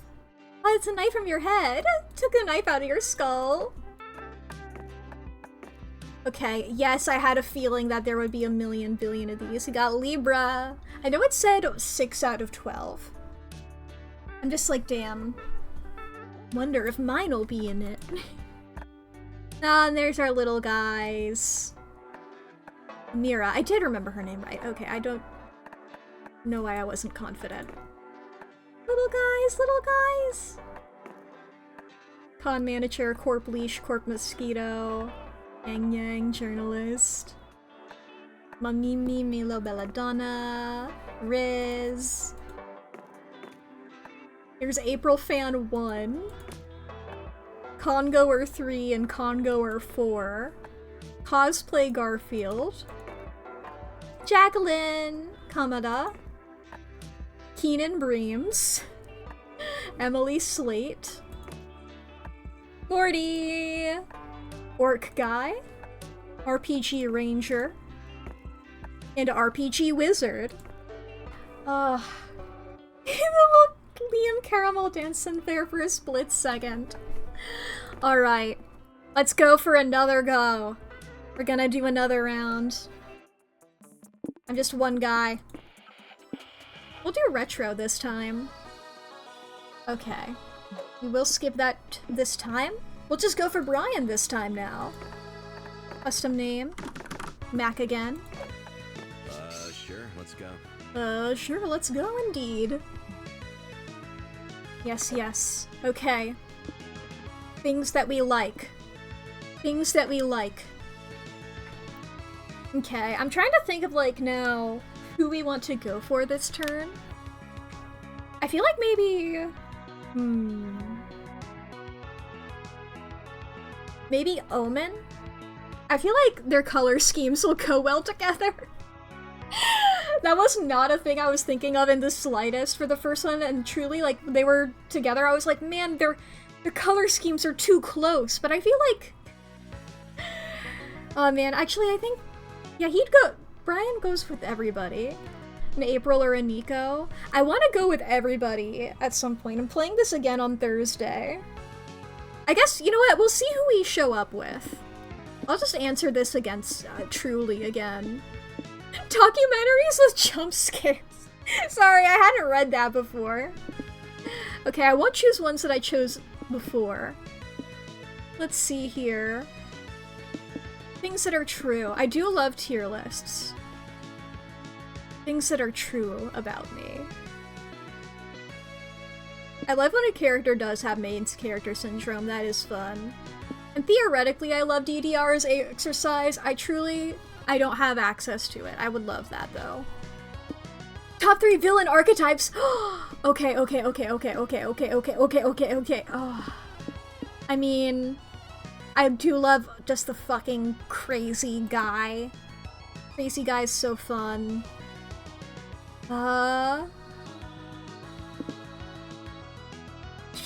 This guy's hit or miss. This guy's always hit or miss. I love anybody traumatic. I like this type of guy, but I'm gonna not include because it's such a hit or miss. Sometimes they're so boring. Okay, we have new genres. We have new genres. Okay, we have, I assume superhero and sci-fi? Let's just go with action first. Okay. So, where's the chill zone? Here we go. Alright, I want to see all of the looks for Brian. So I suppose we'll just do a little circle to start with. Ah! You're in front of the hotel, wasting time. A taxi stops right in front of you okay, we've already read this one. Afterward, you're chilling in the hotel room with your headphones on while April showers and Nico does Nico things. What Nico things, you ask? You weren't really paying attention. And now you're gonna pay the price for that. I'm done now. Don't mind the blood in the drain. I cut myself with shaving as far as you know. Gosh, April, you sure are famous. Your phone's been blowing up with DMs and emails the whole time you were gone. It must be stressful, so I decided I'm going to help you by becoming your PR manager. What? With a PR team handling your messages, you can spend your valuable time doing famous people things. Like rehearsing for your dinner with the president. Nico, I'm not famous enough to have... Never mind. You didn't reply to any of my messages, did you? Of course not. I'm your manager, babes. Answering your messages is a task I delegated to your news secretary. Greetings. That's me. Oh, great outfit. Great outfit. Omen, did you use my phone? What I did is make your life a hell of a lot easier. You are suffering from many direct mails. A plague of them, one might say. I rectified this by responding to each DM with a death threat. Now everyone will be too frightened of you to bother you. No need to thank me. Oh, that's fine. This is fine. I'm ruined. I'll have to delete all my accounts, start over again. Change my name to June or September or something. No, I don't want to nuke another identity. I spent so long coming up with this one. Looks like it's up to you to save April's career and image. No pressure. Somehow convince everyone this was all April's cat, who walked across her keyboard and typed all that stuff by accident. Or pretend the death threats were just some sort of out-of-the-box guerrilla marketing thing. I mean, this has been really true for me lately. My cat has kept coming into my room to jump onto my keyboard, with no other goal in mind, really. I let her onto my desk once because I was like, whoa, you've never come up here before, this is cool, and she deliberately avoided my keyboard. Every time since, she's been like, I'm going directly for the keyboard. I'm going to hit as many buttons as I possibly can. So this one is just too relevant to me. Ooh, llama. Nobody has any better suggestions, so off you go to the nearest pet shop. Hey, shopkeep, we were wondering if we could rent a cat. You want to rent a cat? I don't understand. To rent something is to pay a reduced price for it, so that you may temporarily use it despite not having ownership. Hope this helps. We need a cat that looks mischievous. The kind of cat that would walk all over your keyboard while you weren't looking and write out a death threat. Accidentally. It also needs to look silly, like you can't help but forgive the cat for being a rascal. Like, if you posted a pic of the cat and said, "Ah, Mr. Whiskers, causing trouble yet again," everyone would forgive the cat for sending such death threats. Accidentally. You'll pick out a suitably mischievous cat. A few social media posts, some bad scratches, and a trip to the flea doctor later. You're back to chilling at the hotel. Won't you miss Mr. Whiskers, April? I mean, he was only my pet for like 2 hours. She puts a hand on Omen's shoulder. Besides, I already have a grumpy cat in my life that hates monster kind and gets all over my keyboard when I'm not around. Oh, April. Why didn't you tell us you already have a cat? We could have saved so much time! You gain +2 charm and lose -2 creativity. Mr. Whiskers would be proud. A food stand nearby?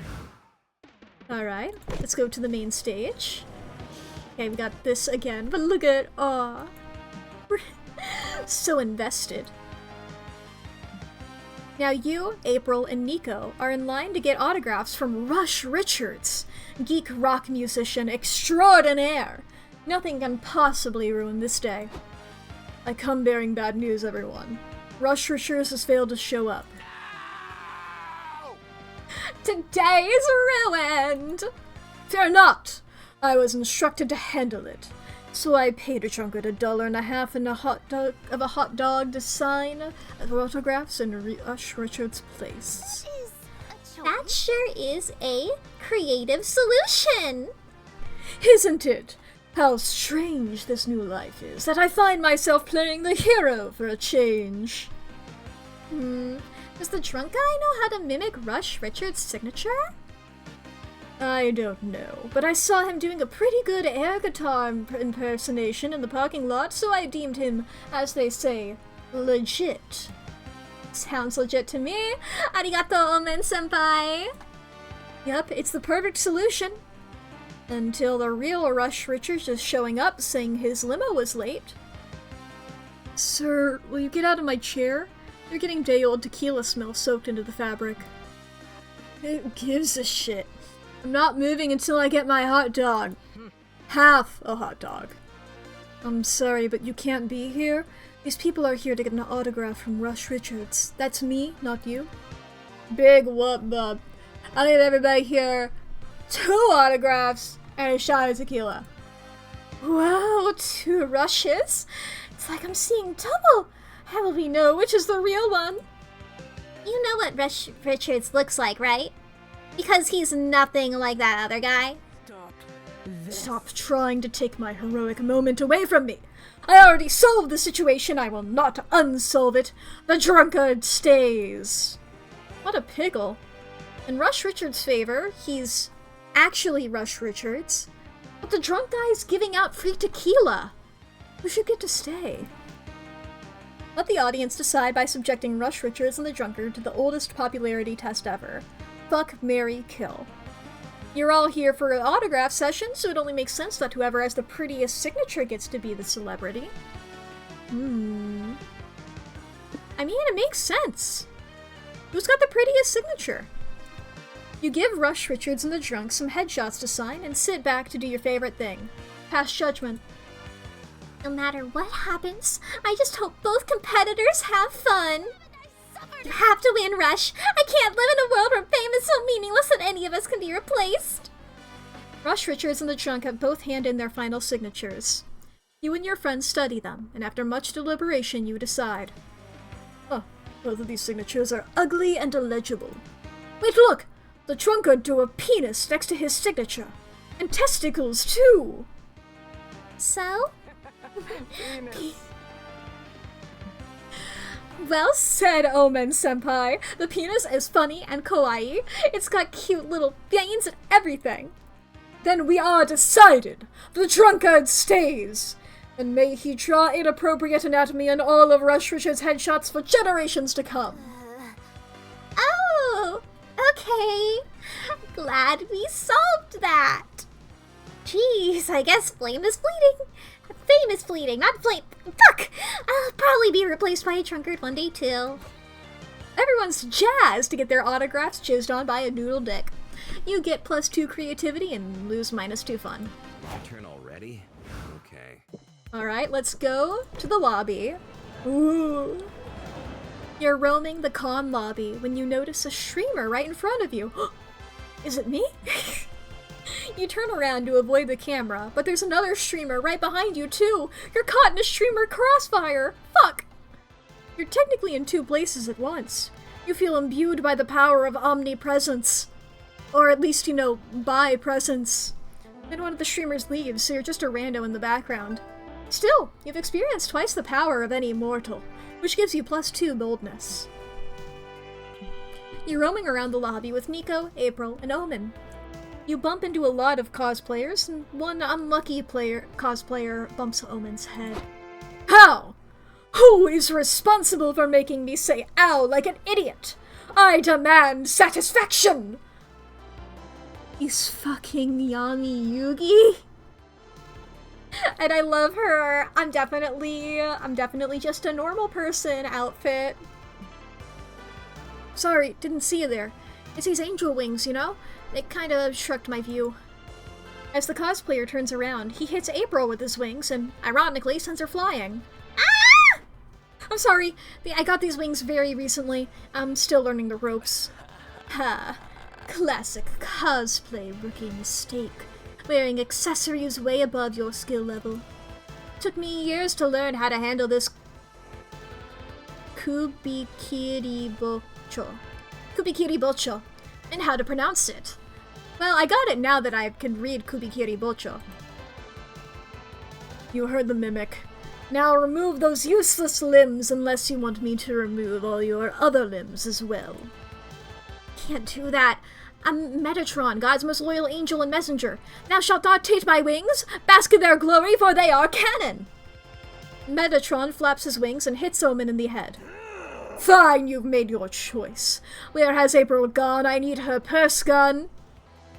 Omen, that is no way to encourage a budding cosplayer. You want him to quit flapping, you'll have to make up an even better headcanon where Metatron has no wings. I shall not. I have enough work resisting the urge to murder this idiot. Not if I do first! Quick, make up a cool wingless headcanon, or Omen and Angel will fast-track him back to heaven. Speedwrite a fanfic in which the character becomes a commercial flight pilot, so they tear their wings apart because they became sorta redundant. Or convince the cosplayer the lack of wings isn't lame, it means that the character lost them by committing a cool cardinal sin. Like touching a boob. Ooh. I think they committed a sin. That makes so much sense! Touching a boob? What a plot twist! A headcanon that plunges my character into his edgy, grim era. Fallen angel. A boob toucher. That sounds really interesting. Now remove those fucking wings. Sure. It's just... This is such a sudden change. I think I need to get into character first. Maybe by reenacting the tragic boob touching? What? Gosh, when I woke up today, I couldn't imagine that I'd touch a boob. I gotta visualize the moment, get in touch with my character's motivations. Shut up. What is this fool talking about? So, whose boob am I touching? And more importantly, left or right? Touch me and I'm grabbing my purse gun! Don't look at me. As stated, I will also engage in murder. I have the perfect cosplay for that. I'll volunteer. If this is for cosplay, then he should touch a cosplay boob. Come, fellow cosplayer, grab this one. Fine by me. Let me caress you, sweet orb of sin. The cosplayer touches Nico's fake boob. He immediately takes off his wings and falls to his knees. Ah! My purity! My wings! I've chosen the path of evil! He runs away, excited. Well, at least he won't bother anybody now. Unless his chosen path of evil consists in constantly requesting to touch everyone's breasts. Yay? You gain +2 charm for convincing that angel to sin, but you lose 2 creativity. So, where's the chill zone? Alright. Now let's have our little... Oh, look at our little minifigs! He's judging the zombie. It's like, how do we feel about this? Is this a microaggression or not? Oh my god, the D20 is in Roman numerals. I would die. At the community zone, you find several 5D chess matches going on the same... Okay, I've already read this one. I read that one earlier this stream. Later, you sit down to play Wizards and Wyverns with Liam, Omen, April, and Nico. Good, everyone's here. Oh my god, Nico! Good, everyone's here. Thank you all for agreeing to be a part of my campaign. Prepare to enter my fantasy realm of Lestradia, there we go. Yes, Lestradia. Which could be the setting of my future novel if all this goes well, but no pressure. I'll set the scene. You're in a tavern, looking for information on a warlock that you've heard is trying to cast a curse on this realm. What do you do? Oh, I got a spell just for I think my cunning wizard, Wizzo Cunningham, would cunningly scan the tavern for any shady characters. I rolled a 15 on my perception check. Wizzo spots some shady hooded figures playing dominoes in the corner of the room. They look suspicious, almost as if they know something about... Ooh, Wizzo loves dominoes, and so do I! I joined their game. Okay, are you going to talk to them too? As I was saying... Did you say dominoes? Sorry, I had to check my phone so I wasn't paying attention, but I love dominoes. As do I! I will destroy you all at this game within a game! Liam, what number must my math rock roll so that I may lay the most intimidating domino? Hell if I know. W&W doesn't have any rules on how to play dominoes in a campaign. Which means we can homebrew it ourselves! This is why I love TTRPGs! The only limit is your imagination. Your friends spend the next hour playing dominoes in a dub and dub campaign. Liam's allowing it, but you can tell he's about to tear his man bun out. Poor guy. Maybe you should do something to get everyone refocused on his campaign. Roll sleight of hand to start eating the dominoes without your friends noticing. Except that you can't unhook these idiots. Help Liam redesign his whole campaign to be experienced through high-stakes domino matches. It's a win-win! I am hungry. You are pure dexterity, pure stealth, Piece by piece, the whole domino set goes down your throat. Your friends are too engrossed in their match to notice until... Well, friends, I think the match is over. I play my double 6 domino. You don't have it. In fact, you suddenly all notice that you're missing almost all of your dominoes. What? Where'd they go? I was about to win! Don't fuck with me, Liam, or I'll be playing dominoes with your teeth next! I mean, gee, I wonder where the dominoes are. It smells sketchy. Liam, do I detect any domino-stealing magic in our midst? No. But with an arcana roll of literally anything, you can sense an evil magic rolling off these hooded figures you've been sitting with. What? Evil magic, you say? Now I recall Liam saying something about an evil warlock! He must be the domino thief! Then we shall vanquish the bastard and reclaim what is rightfully ours. And we'll save their realm! Sure, if there's time. Your friends finally focus up and complete Liam's quest, eventually defeating the warlock. What an adventure! That was fun! Especially the adventuring part. Next time, Liam, you should consider skipping the dominoes and getting straight into the adventure. Noted. You saved Liam's campaign, and all it took was some high stealth... I can read! And all it took were some high stealth rolls and imaginary heartburn. You gain +2 fun, though you lose -2 creativity. Time to get some fresh air. Okay, who do we go for? Snack time.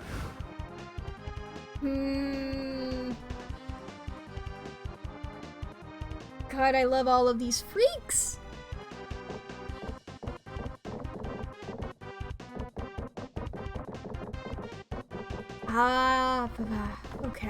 Okay.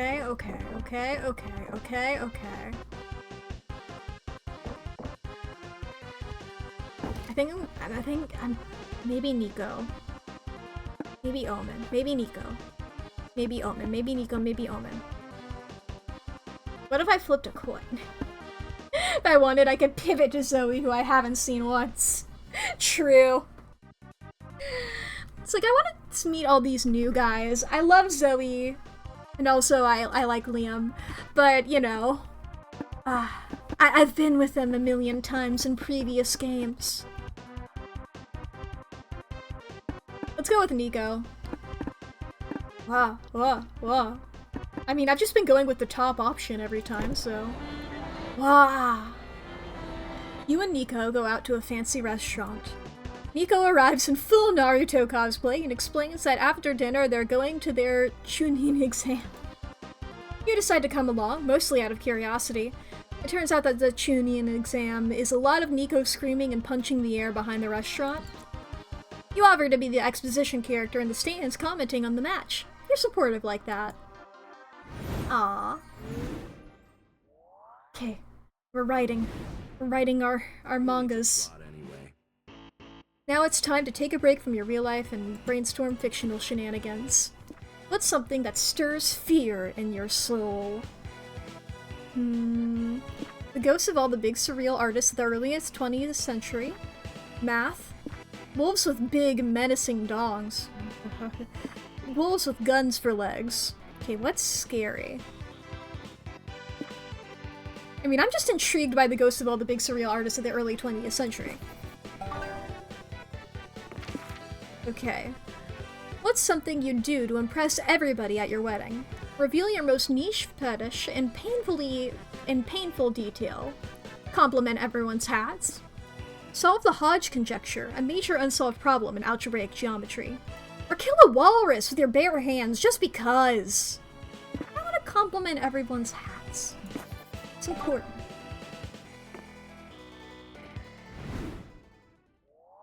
We got to see a beautiful hat in our first run.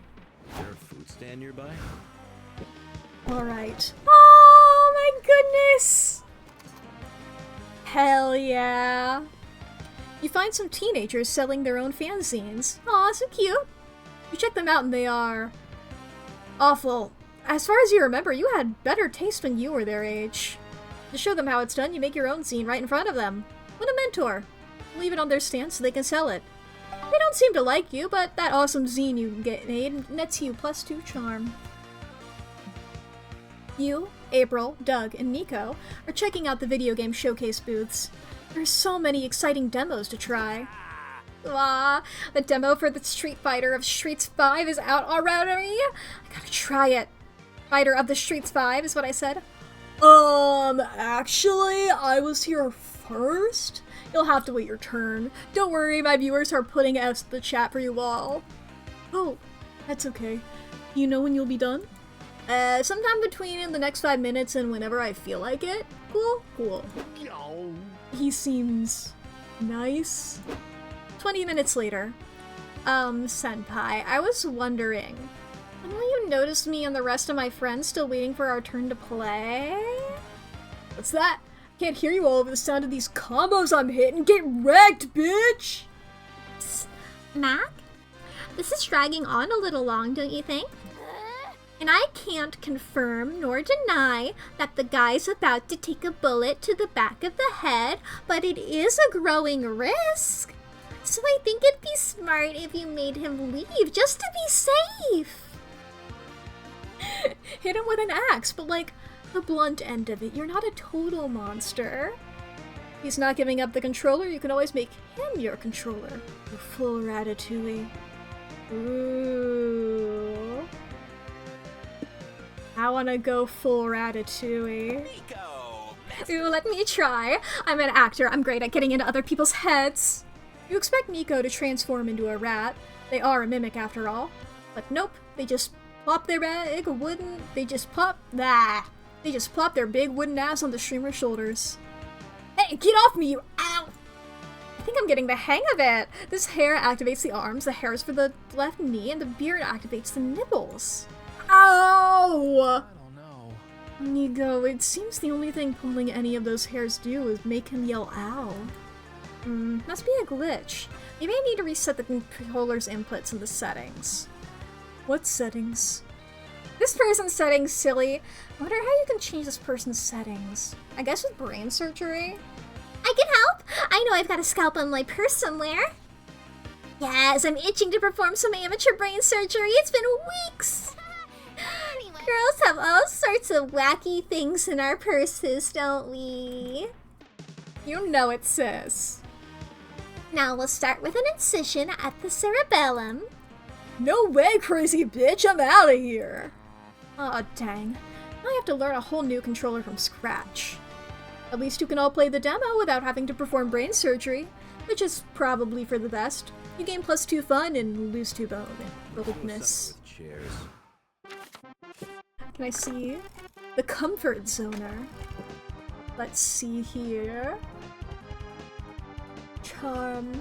Our charm is very large.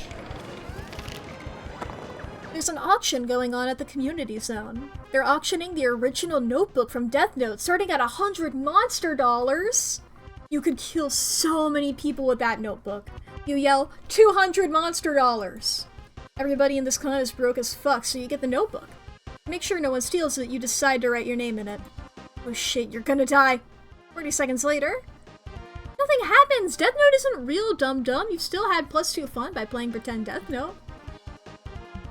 You, Zoe, Nico, and April sign up for the dating sim tournament. Ooh! Because you're in the mood for a little competition, but you're still your usual horny you. Oh, sorry, this person, I was just, for a brief second, I was like, Wolfpack? Welcome to the official Breakfast Academy tournament. Get ready for a fierce competition full of love, thirst, and cereal. Yeah. You guys are in trouble. I'm ready to beat and or eat anyone's ass. You will never defeat me. I will stop at nothing to prove I'm the best at having breakfast. Is that what this game's about? Am I the only one who's played it? I've played a little. Enough to fuck all the romanceable characters and get the cereal forker secret ending. Oh, someone really likes dating cereal mascots, huh? Oh, so that's what the game's about. How do you win, though? Isn't this single player? Should we all hold the same controller? Hold your horses, all your questions will be answered in due time. First, let's start the tournament. If the tournament's about to start, I think now is due time. Alright, you got me. I came up with the idea for a dating sim tournament and got carried away. I thought maybe if I set it up it would make sense on its own, but it doesn't. This tournament is doomed. Justice will prevail. Do not despair, my friend. We'll save the day. There's always hope at the bottom of the cereal bowl. That's the attitude, Nico. Is there also a solution down there? I thought that I'd find one thanks to the power of friendship. Sorry, I fucked up. I assumed I would be saying the same thing again, but I fucked up my catchphrase. I thought I'd find one thanks to the power of the pep talk. But, no, sorry. Everyone seems bent on writing checks they can't cash. It's up to you to come up with a way for the dating sim tournament to work. Okay, contestants take turns to read the text out loud. Whoever can make every line sound horny wins. Or, everyone who plays the dating sim ends up dating the fictional character. But you gotta measure whose feelings are the truest. Make them all write wedding vows. Ooh. Whoever can make it sound the horniest. That's a great idea! Or at least better than any I had. Let's start the tournament right away! The tournament begins, and the contestants start reading Breakfast Academy in a sexy voice. Come on, try it at home! It was a beautiful Saturday morning, and I woke up thirsty. Thirsty for cereal. I looked at the cereal box and checked out the ingredients. Wheat, syrup, cocoa powder. Ooh, crunchy granola. Suddenly, the Choco Duke said, I can't wait for you to eat me. Come on, open my box and find out what's inside me. I was feeling playful, so I decided to use the small spoon. Dig deep in me. Come on, scoop me. It was bursting with flavor. I savored every bite. Come on, scrape the bottom of the bowl and eat all my magic cereal dust. That was highly nutritional. I bet you're filled for the rest of the morning. I think I need a shower. And so do you! You leave the tournament to buy some milk and cereal. You know, for breakfast. You gain +2 fun, but lose -2 creativity. Is there a food stand nearby? I'm gonna gain that creativity right back. You're chilling in your hotel room and decide to browse the room service list. Wow, they have all sorts of kinds. 6-pack of beer, lots of shoelaces, even the very concept of creativity. Huh, the last one is expensive, but since money isn't a stat anymore, it would be a net gain stat-wise. Shortly after, someone brings your +2 creativity and several shoelaces. Imagine all you can do with this. Apparently a day at the con wasn't enough to exhaust you because you and your friends decided to hit up a karaoke bar. April and Liam are finishing their duet now. Butts, butts, butts, butts. All about those butts! My turn! You're on deck, Mack. Time to pick a song that wows everyone. Yet another classic situation where you have to choose wisely to impress your friends! So what do you sing? Wait, hold that thought. Some sort of horrible flaming portal okay, no, sorry. I got really excited. It's not. If it's an infernal hell beast, it's not my beloved prince. What the fuck? Nico, what the fuck did you do? I was just singing, let's not jump to conclusions. We don't know if my song has anything to do with this beast being summoned. What are you singing? Infernal beast summoning spell from the fourth circle of hell. It was in the country music category. What else was I supposed to sing in this get-up? Hip hop? Didn't you read the title of the song? Yes, but who am I to judge how artists choose to name their songs? I thought you were all about disruptive art, Liam. Meanwhile, the Hell Beast is destroying everything in sight. It also looks like April's fled the scene and locked the door behind her. April, let us out! But if I open the door, the beast could get out and go on a murder spree. Less people die this way. Less people who happen to be your friends. It wouldn't be nice if I let personal bias affect my choice. You gotta do something about this hell beast or you won't be alive to attend the con tomorrow. Or ever again! Take advantage of your surroundings. Choose a duet so the beast is forced to sing along with you instead of murdering you all. Or, when in doubt, choose blackmail. Tell April that if she doesn't let you out, you'll spend your dying breath posting no makeup photos of her online. Whoa. But I really want to sing a duet with the beast. You choose a song that... Sorry. Let me finish the sentence first. You choose a song that not even a rampaging hell beast can resist. You're the one that I want from Greece. I don't talk about this a lot on stream. I think I've mentioned before that I'm a big musical theater fan. Grease is one of my least favorite musicals, and I fucking hate that song. There are 2 songs from Grease that I'm like, and that is neither of them. In fact, it is one of my least favorite ones. So that is a personal slight to me. It's not my least favorite. There's 2 that are below it. But that's not relevant right now. The catchy, peppy intro starts and you wink and toss the beast a microphone. It looks murderously confused. Or confusedly murderous? But it instinctively catches the mic. That's the power of pop, baby! I'm not doing it. Roar, says the murderous hell beast. We're doomed. After 400 years, I somehow always suspected I died in a karaoke booth. No, Liam, look closer. The beast isn't rampaging, it's singing. And I'm losing control, sings the murderous hell beast. You give the strongest, lustiest, greasiest performance of your life. The beast looks at you with respect, as if interpreting your sass as dominance. The song ends, and it seems like the beast is subdued. You all stare at it, frozen, afraid to break eye contact. And there's a knock at the booth door.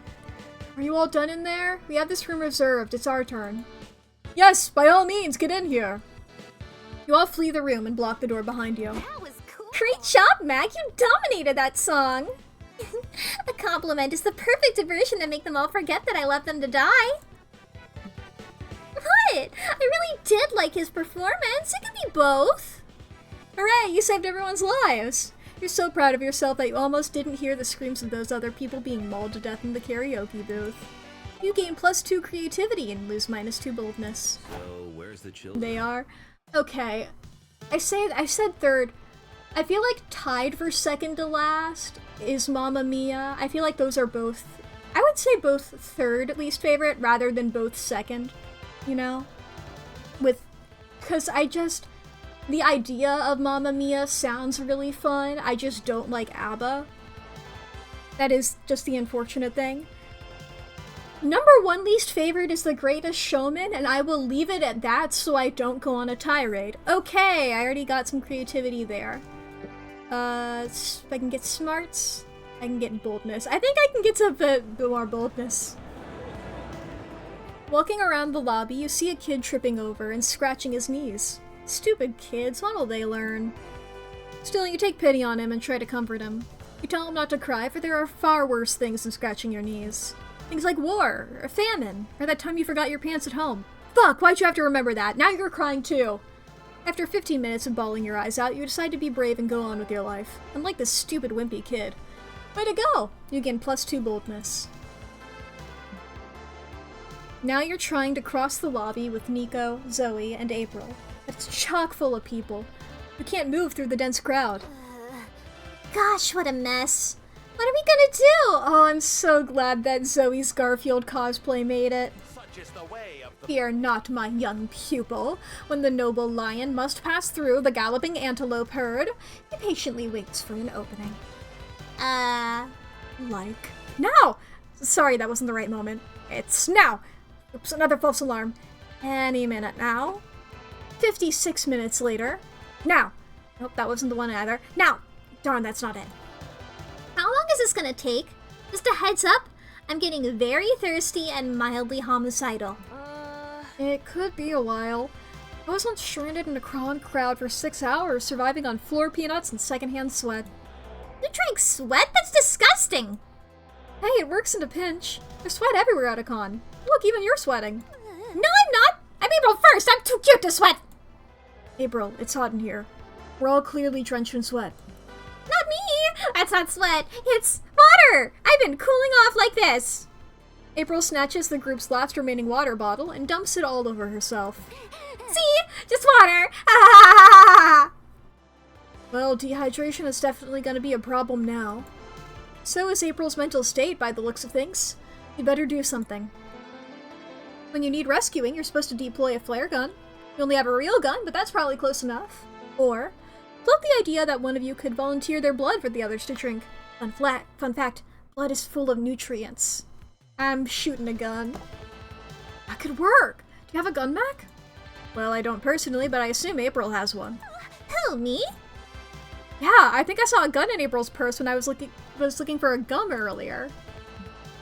Hey, what do you know? There is a gun in my purse. It probably fell in there or something. Whatever you say, girl. Gimme. Zoe shoots at the ceiling, and something magical and unexpected happens. Everyone around you cowers and stops moving. Holy fuck, that girl's got a gun! It's every monster for themselves! Now, this is our moment. We can go! You're a genius, Mac. Totally. Oh, and hey, here you go, Nico. Oh, you did have gum. Thanks. You navigate through dozens of terrified people as you rejoin the con. The gun really seems to get people out of the way. Behind you, you hear more screaming. Maybe some rioting, but that's not your problem anymore. You earn +2 boldness and lose 2 smarts. It's shopping time! Welcome to my mystery shop where fate does the choosing and you do the paying. Okay, last time we did Zodiac Thirst. Okay.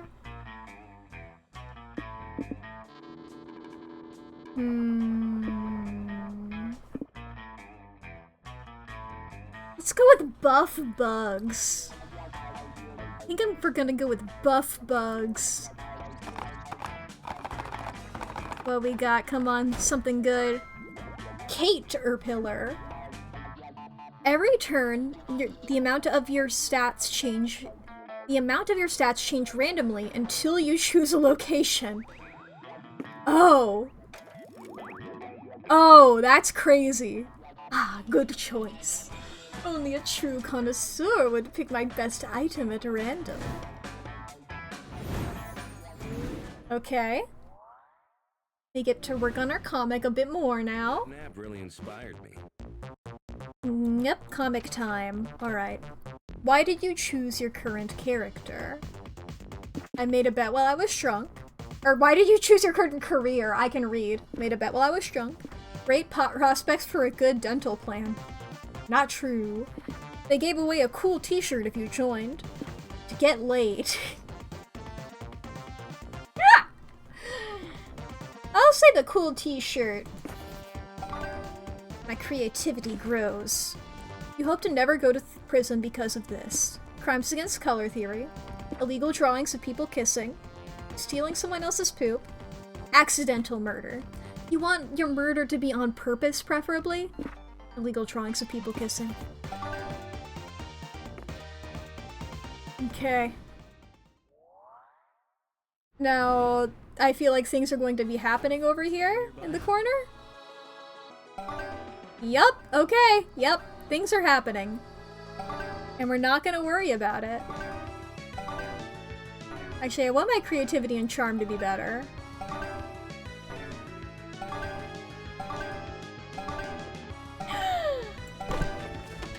Okay, this is crazy. You're in your hotel room, unpacking your bags. Crap, you forgot your cosplay underwear! You wanted your cosplay to be 100% faithful, but now you're forced to use your regular underwear. This is a technically imperceptible cosplay tragedy. I feel for you. So here, take +2 creativity to imagine what you're wearing underwear as you left home. Afterward, you, Omen, April, and Nico are relaxing in the hotel room when a loud beeping goes off. What an awful cacophony. I will never understand modern music. That's not music, that's the fire alarm. No, fire? But I'm too pretty to die. Let it take Mack instead. Hey. I didn't mean that. This is probably just a drill anyway, so it's not even a possibility that I will die, right? Right? Just a drill. How boring. I thought something interesting was happening for once. Stage left. Whether it's a drill or not, we all need to act as a team and not allow fear to conquer us. Go, fellow rangers, to safety! You and your friends head towards the exit. Everyone else is already evacuated. Look, there's the fire! Where? Ah! This is the end! Not really.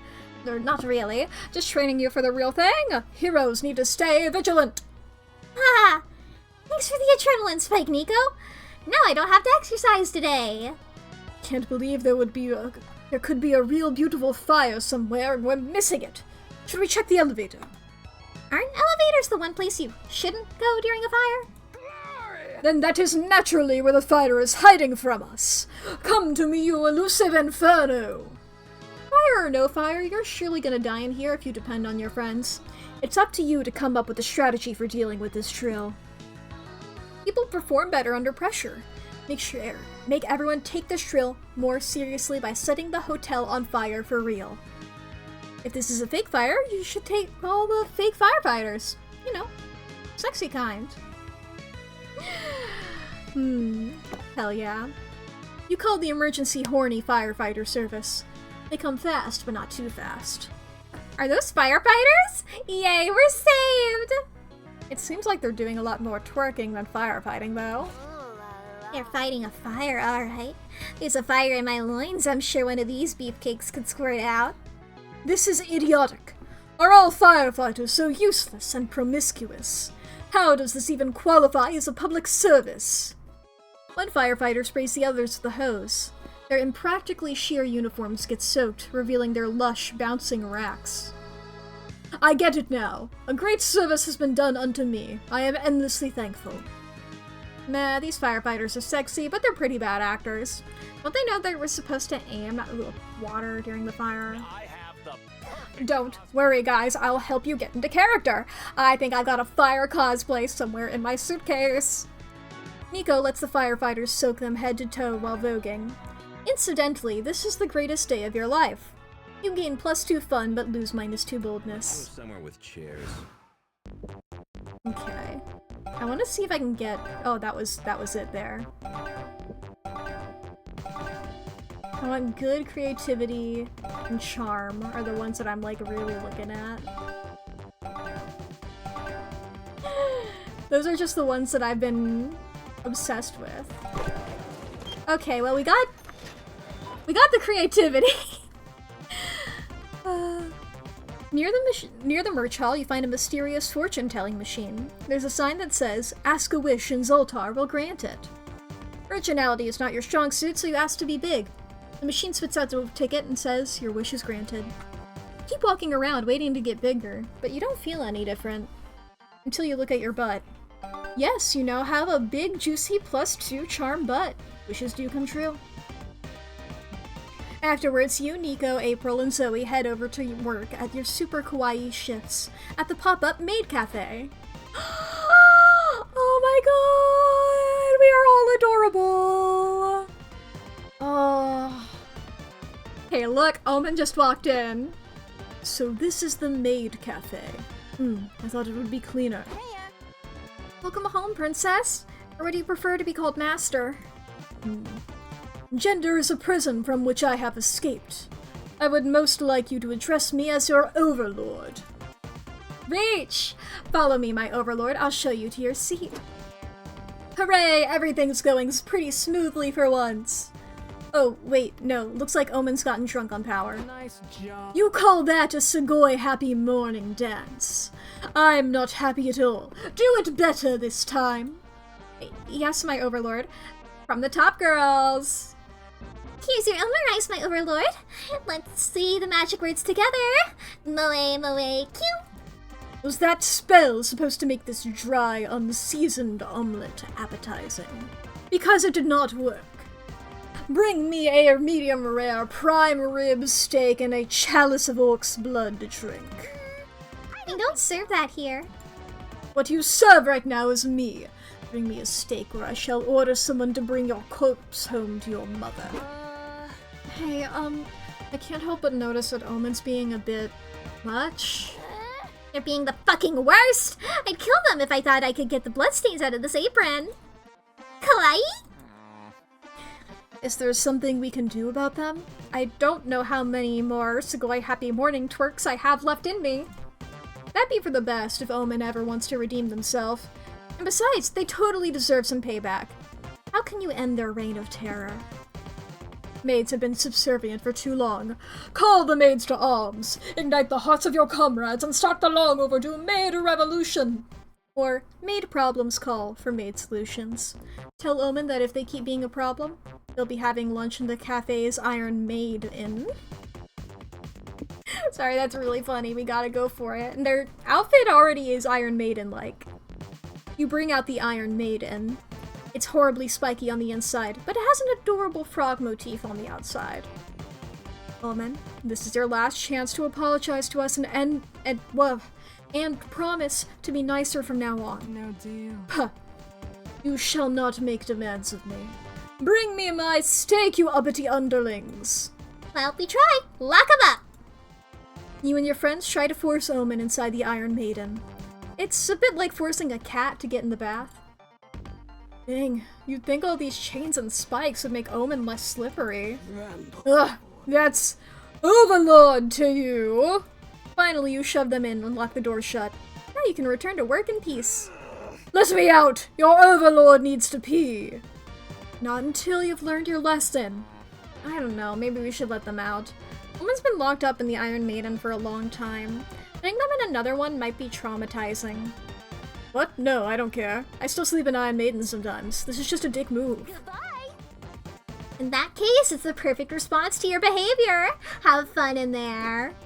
You, Nico, April, and Zoe work the rest of your shifts to the sound of Omen's muffled screaming and banging inside the Iron Maiden. I think it's been long enough. Omen, you ready to come out now? We made you some fresh Oma rice and a Pika Pika parfait. You can eat it if you promise to behave. Fine. That was clever. Blech, that was claustrophobic. But I must admit, I am impressed you all followed through on such a hardcore threat. You have my respect. Oh, that's the closest Omen's ever come to acknowledging anyone as an equal. You gain +2 boldness and lose -2 charm. A food stand nearby?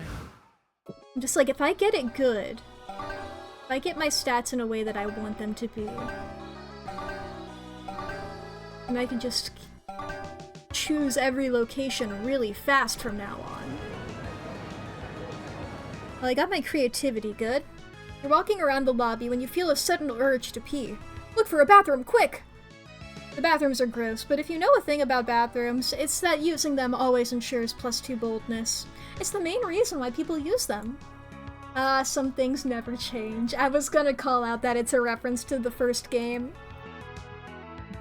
You're with April while she does a meet and greet in the lobby when Nico and Omen suddenly come running over.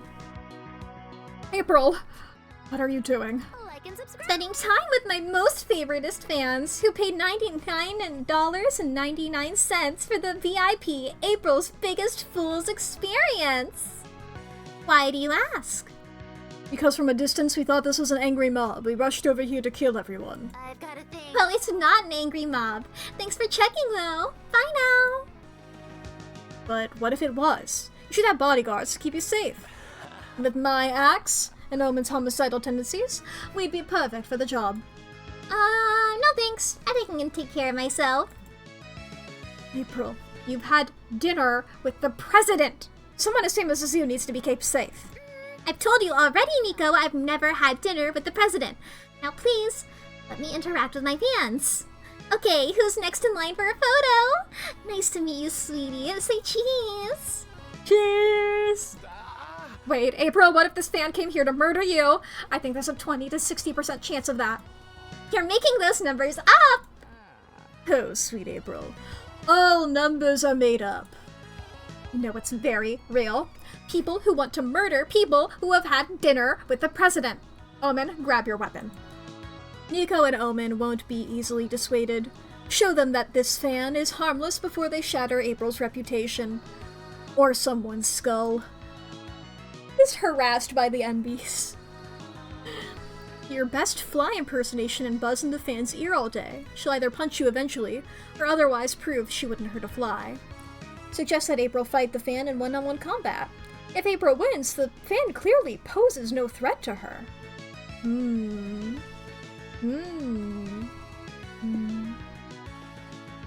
Fight. What? In 5 minutes, you, Nico, and Omen have arranged the crowd in a wide circle to watch Omen and her fan fight. Honk, honk. I just want to reassure you all that I do not want to beat any of you up. This is just all for safety or something. Honk honk. Actually, April, fans have been asking us when it's their turn to get beaten up. They're willing to pay for the experience. Perhaps we should be taking wagers. I thought this was just about proving that this fan isn't posing a danger to me. Life is ever evolving, April. This started out as a safety measure, but now it's a PR stunt too. Money, money, money. Fine, as long as I get a 75% cut of any and all bets made my name. I'm so sorry about this. Don't be. Can you call me a naughty girl when you're peeping the crap out of me? April throws a wicked punch that knocks the fan to the floor. Okay, we're gonna have to pause in the middle of this because there's going to be a little the nincompoop. Or there's going to be an ad here and upcoming in a few seconds here.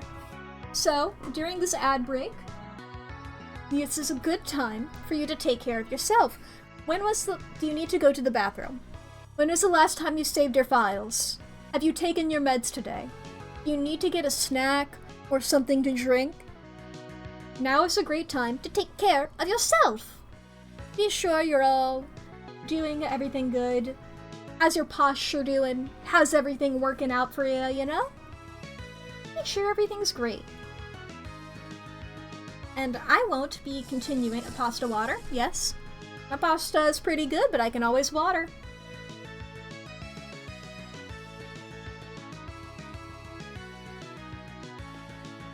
I have watered. But yeah. If anybody needs to take a break, great time. Because I won't be doing anything. I'm just gonna be sitting here thinking about how to deal with this bug. How to deal with this bug I got. The caterpillar. I know it doesn't truly matter until the end, I would assume. Because, okay, going based on how the previous Monster Prom games worked, it's like, you know, the stats determine whether, you know, like you got friends. You can, whether some people are willing to go out with you or not tends to be the thing. I'm just like, okay.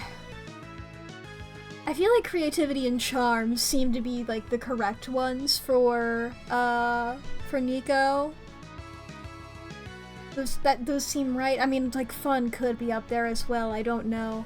I haven't been worried about smarts. But now I'm just like, dang. I'm truly rolling the dice all the times. Who knows? I might even be wrong about what stats. Maybe Nico wants a really smart person. I don't know.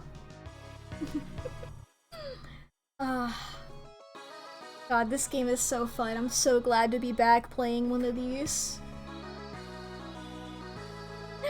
Truly I'm immediately getting back into the same mindset I got into when I was playing Monster Road Trip, which is, oh, I want to 100% this. Who knows, maybe I will. I don't know if I will or not, but, you know. Okay, ADHD, now's not the time. I have a puzzle book next to me, and I literally just started leaning to go grab it. I was like, I have a minute. I can do a puzzle. I can do something right now. I can do something in this minute. I can do a puzzle. No. It's like, yes. Instant entertainment, instant gratification. Yes. Yes. Serotonin. Hello? Brain cells? Buzzing? Stimuli? Stimuli? Stimuli? Stimuli? Hello? Stimuli? Look at these guys. Look at all these fruits. Wahoo!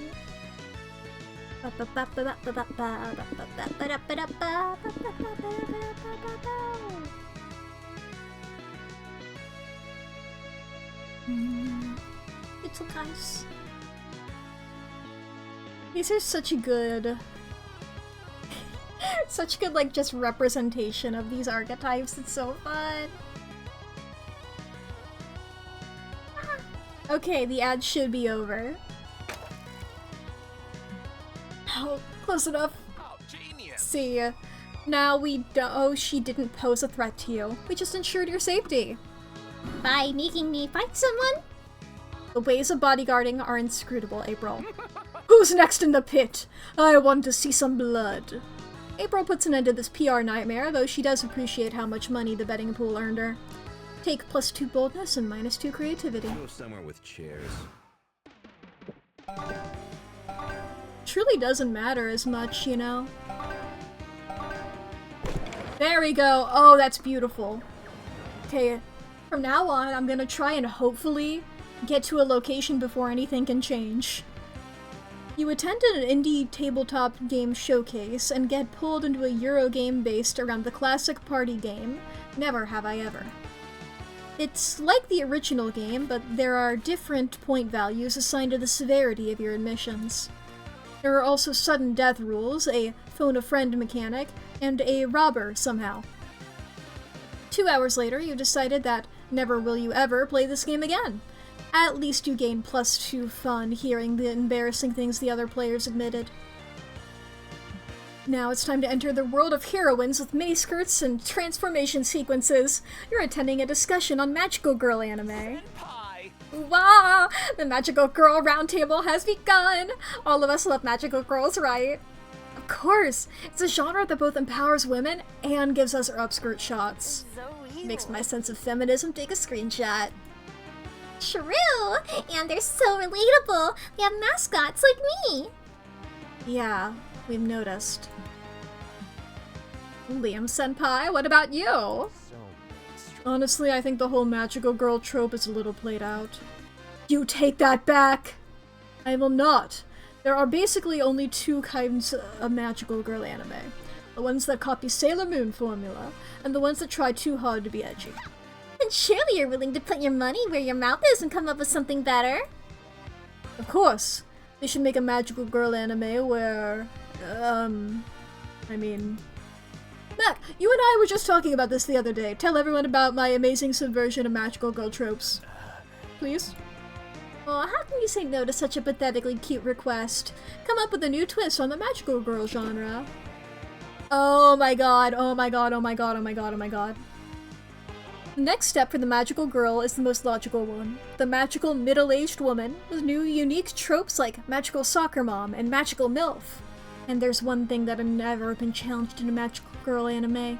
It's time for a magical girl who wears pants. She wears pants. Pants? You're a madman, Mac! Indeed, it's so daring. We've had magical girls with leggings. We've even had magical girls with impractically short shorts. But pants? That's never been done. I don't know. Is it really that groundbreaking just to change a costume? Zoe grabs April's face and leans in, nose to nose. April, my sweet naive child. Magical girls have been denied pants for one reason, and one reason only. Because skirts are cute? Okay, 2 reasons. The main reason was to stop magical girls from accessing the raw power of pockets. Yes! Imagine all the things magical girls could carry if they had pockets! A power drill, a gun, a wallet! It is kinda annoying that whenever I wear this cosplay, I have to carry my wallet clenched between my butt cheeks. Don't you have a literal chest hanging off your hips that you could keep your wallet in? No. You don't want to know what's inside my chest. Besides, it would be out of character to keep my wallet anywhere but my butt. April, back me up here. What? No, I don't keep my wallet clenched between my butt cheeks. Neither will the magical girls once we show them the wonders of pants. If I'm wearing cosplay that I don't have pockets in, I tend to be wearing boots when I'm doing that cosplay, and I always put my my phone into my shoes. I'll just put it into my boot. You all spend the rest of the day discussing your idea. Also, April decides to prove that her wallet is not stored between her butt cheeks. Mind blown. You gain +2 creativity for adding this huge twist to the magical girl genre, but lose 2 smarts. Time to get some fresh air! Nico. Who wants to grab a bite? Nico. Ah! Okay, let's talk about improv. I love improv. As a cosplayer, regular acting isn't enough. You gotta be fast on your feet to adapt to any situation. Maybe you prepared your cowboy character when suddenly you're approached by 3 space marines during the con. Not your regular cowboy encounter certainly. Exactly, Mac. No rehearsing prepares you for a situation like that. Thanks to improv, I can avoid getting nervous and quickly come up with a suitable line, such as, Partners! "Howdy, partners. Tell me, you have cows in space?" Impressive. Yeah, improv has given me so much, and it's also how I came to meet Liam and the whole group. I'm sure there's a story there. Yeah, we attended improv classes together. We became fast friends. Liam. Friendly. Incredible. Well, he was his usual tsundere. I'd be all like, "Hey, so if you were an ice cream, what flavor would you be?" And he would be all like, "Can you please stick to the improv? This is disrupting the class." Which is, of course, his way of saying, "That's an ingenious question, but I can't be seen admitting this in public." Ah, we were as thick as thieves. Okay, one day, I was running some errands when I saw him at a cafe with some friends. He locked eyes and his eyes were saying, "Nico, it's about time we met outside of class. Join us, I want to introduce you to my friends." You got all that just from looking at his eyes? Haha, yeah. You gotta achieve that sort of non-verbal communication with your improv partners so you can properly yes-and each other. Makes sense. So the least I could do was accept Liam's offer and join them at the cafe. The rest, Mac? The rest is history. Apparently after that, Nico instantly won the hearts of the rest of the group. This doesn't come as a surprise to you. They just do that, don't they? They won you over the same way. Aww. Making my comic. I'm making my comic. It's almost time to find a date, but first, it's almost time to publish your comic. Okay. Best way to combat a hangover. Intense poetry slams, passionately kissing your own hand, holding a heavy object between your butt cheeks, 6 years of majoring in biomedical engineering. Poetry. If you were in a band, what would you name it? Twin Dolphins of Fire, Surgical Eye Removal, Anal Beads Sexy Deadly Whiplash, or Kawaii Eyes Forever? Let's go with that. Okay. Okay, I'm gonna go so fast so hopefully none of my stats change. I'm spam clicking. I'm spam clicking. Woo! Okay, we got our phone charge. And I'm gonna just move my mouse to where I want to be next. I'm gonna have to choose something first. Later, you're sharing a meal with Nico at a nearby restaurant. What could be more romantic than a candlelit meal for 2? This mana-filled margarita titillates my magical palate. My spell slots are fully replenished. Well, maybe it'd be more romantic if they weren't cosplaying right now, but hey, Nico wouldn't be Nico if they weren't wearing cosplay. Fuck, sorry, I got that distracted by the thought of Nico not wearing cosplay. Or anything else. So, Mac, where shall our adventure take us next? Perhaps to the tailor? I'm overdue for a new robe. Maybe, but I was wondering if we could do something more intimate? Ooh, I see what you mean. You want to swap backstories? Mine is long, since wizardry is older than time itself. But I'll start at the beginning, when my mother and father felt their first lusty urge toward— No, I don't want to hear about your parents' lusty urges. Alright, I'm so sorry. How about we do something totally unsexy to get it off your mind? Oh, I got a spell I know. for that. Let's take the wizard's vow of celibacy to strengthen our magical bonds. Alakazam, celibacy rocks! Abraca, don't look at my cock! No! You Abraca do want to see Nico's cock. Or pussy, or their tongue, whatever they've got going down there. Getting them to break character is out of the question, but surely wizards do sexy things too. How can you bring this encounter to the next level? Wizard challenge. Can they use their magic staff to make their clothes disappear? Or play White Wizard, the fantasy version of playing Doctor. Nico will use their magic to tend to your wounds. Wink. Wizard challenge! I challenge thee! Wizard challenge. I accept. Nico leads you back to their hotel room. You silently thank yourself for saving your last good pair of underwear for today. Behold the place where I cast my most enchanting spells. Lay on the summoning circle and we'll see what my magic staff can make rise! Nico uses the staff to remove your clothes. You surrender yourself to the moment, listening to them recite their weirdly sexy rhymes. Ta-da! For my next trick, I'll cast a spell on myself, too! Yes, please. Bam! Well, you look very nice, but I've also seen you like this plenty of times. True. And I feel less wizardy without my costume. I'm sure you're still packing some magic. Why don't you show me your fireballs? Wink.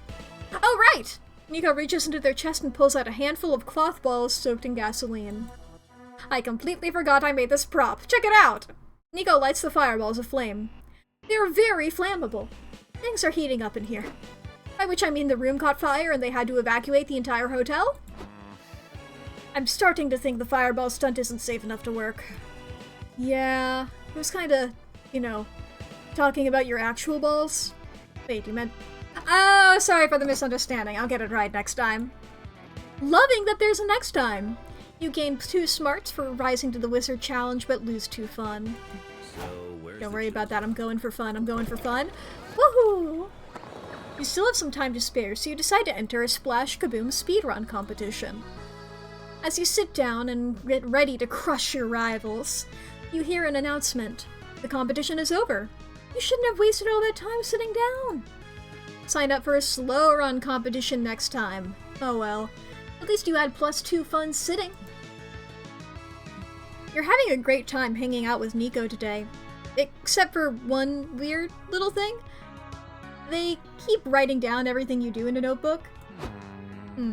So, you kept the receipt for your slushie, but not when you bought that hot dog earlier. I see. Whoops!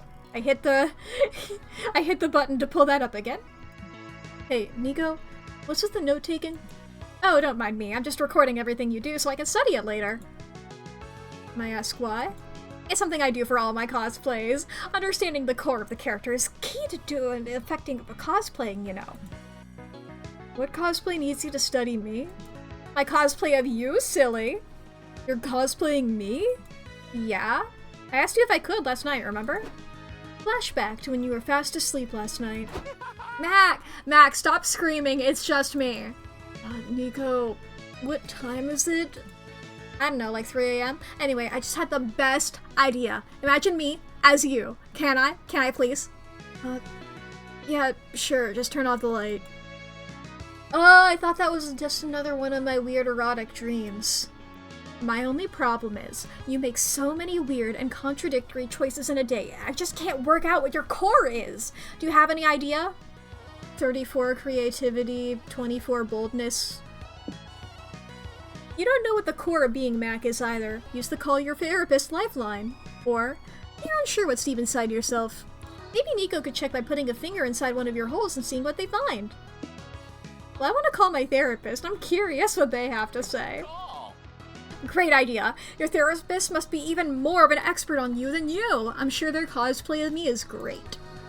I think it's her day off, but I've got her home number. I'll call now. At your therapist's house, she just sat down with her husband for a romantic dinner. Hey, sweetie. I know things are rocky lately, but since I've been so busy with that nightmare client, but now I have a day off, I wanted to... It's at the phone. Sorry, one sec. Hello? Mack, I told you to stop calling this number. If this is the result of one of those ridiculous choices you keep making, I told you you need to wait until office hours to... An emergency. What kind of emergency? Okay, I can't believe I'm having to say this, but needing to find your core so your crush can cosplay you is not an emergency. Actually, scratch that. I can believe I'm having to say this because this is exactly the type of bullshit you always pull. No, don't put your friend on. Hello. Nico, I presume? Right, you want to know what I really think of Mack? They're an annoying, attention-seeking, boundary-stomping, horny, reckless pain in the ass. Now don't ever contact me again. Wow, she really nailed you. That was super helpful. This cosplay is gonna be great. I can't wait to show you. Thanks for all your help. You gain +2 smarts and self-knowledge, but lose 2 fun since you feel your therapist was a little harsh there. Let's go somewhere with chairs. Damn, the hotel so fast. Okay. You're outside the con. Ugh, such a long line to get in. You try to find the end of the line. You keep walking, and walking, walking. And you find that the line doesn't end at all. In fact, the end of the line is the beginning of a different line. This one line goes to a guy who's giving out free +2 creativity. That'll entertain you while you wait to get into the con. After you've napped, showered, and finally gotten that stubborn cosplay piece to stay in place, it's time for you and your friends to return to the con. Shit, where did I leave the room key? Nico, have you seen it? Riddle for you. Perhaps, but it's my wizardly duty to pose a challenge to thee. If you want the key, answer my riddles 3. What? No, if you know where the key is, just tell me. Here's your first riddle, and trust I'm no fooler. What's the difference between a jailer and a jeweler? I know. One is a jailer and one is a jeweler. You know, at times I am so intelligent I astound even myself. Please stop. I really don't have time for this. Just tell me where the key is so we can leave. They just said that they cannot tell you the key's location until you answer their riddles. Are you obstinate on purpose, Liam, or just stupid? You forfeit riddle 1. Here's the second of the 3. What needle has an eye, but cannot see? Crap, I accidentally gave away the answer. That one doesn't count. Okay, Nico, I've got a riddle for you. How far did the mimic have to push the vampire until the mimic lost all their blood? Dang, that's a good one. Can I buy a vowel? As funny as it is to rile Liam up, you don't want him to add Nico to his liquid diet. You need to get Nico to tell him where the key is. Challenge Nico to a riddle off? If they can't answer your riddles either, they have to relinquish the keys to the superior riddler, or call Nico's bluff. They have no idea what the answers to their own riddles are, so no answer whatsoever. So answer whatever. Okay, let's see here. I mean, that's fun. Nico, you've challenged the rest, but can you prove to me that your riddles are the best? Surely you jest! Here's your first test! I'm not alive, but I grow. I don't have lungs, but I need air. I don't have a mouth, but water kills me. What am I? The answer is fire. I have hyperfixated on riddles before. The answer is fire. I'm shitting in an invisible bucket. A little weird, but it sounds right to me. But this next one won't be so easy! 2 mayors of Monstropolis had the same parents, but were not brothers. How could this be possible? They were sisters. Easy. Incest. What the hell? That makes no sense. Incestuous brothers would still be brothers. Also, you. Correct again. But will you win in the end? What number am I thinking of now? And how? That's not even a riddle. You can't just make any question a riddle by asking it in rhyme. You're not thinking about a number. You're thinking about how itchy that fake beard is. Nico freezes mid-beard scratch. They give you a long, slow, one-person round of applause. Now you're talking. Well done, Mack. You've earned the room key and my respect. But here's the secret. The key was inside you all along. That makes even less sense than your dumb riddles. Actually, I made Mack swallow the key while he was sleeping yesterday, so who looks dumb now? Seriously, I still need the key before we can leave. In due time, my impatient pupil. All doors eventually open. We're talking about butts, aren't we? Well, you solved the riddle trial and technically saved the day by eventually producing the key, so you're 2 for 2. As in, +2 boldness and -2 smarts. Which ones haven't I been to before? Okay, I haven't been to here yet. I'm going to the lobby. I'm spam clicking the lobby. You decide to walk around the lobby, which is the most intimidating activity at the con for anybody who's not a social butterfly. Some random people ask you to take a pic of them. You're forced to push people around to actually move. You even say bless you to someone who sneezed. Look at you socializing. Here, have +2 boldness. You're walking around the lobby, taking in the sights, when a middle-aged stranger with a brochure approaches you. Excuse me, youngsters. I'm looking for the conference titled, Is a Sofa a Type of Chair? Could you point me towards it? Hey there! Of course, it's right behind that door. Good thing I found you. I was starting to think I'd made a mistake and this wasn't the annual ChairCon. No, this is definitely ChairCon. That's such a relief. My boss could have fired me for missing the most important chair-related event of the year. The chair business can be tough. You bet. As if that weren't enough, my wife just asked for a divorce. I'm trying to get over this rough patch by being a better chair professional. Anyway, here I am blabbering when the conference is about to start. I'll see you around, fellow chair enthusiasts. Bye. Good luck with the divorce thing. Guys, what the heck did you just do? I know, I think my improv started well, but I sort of lost the plot. That's not what I'm talking about. You lied to that poor guy.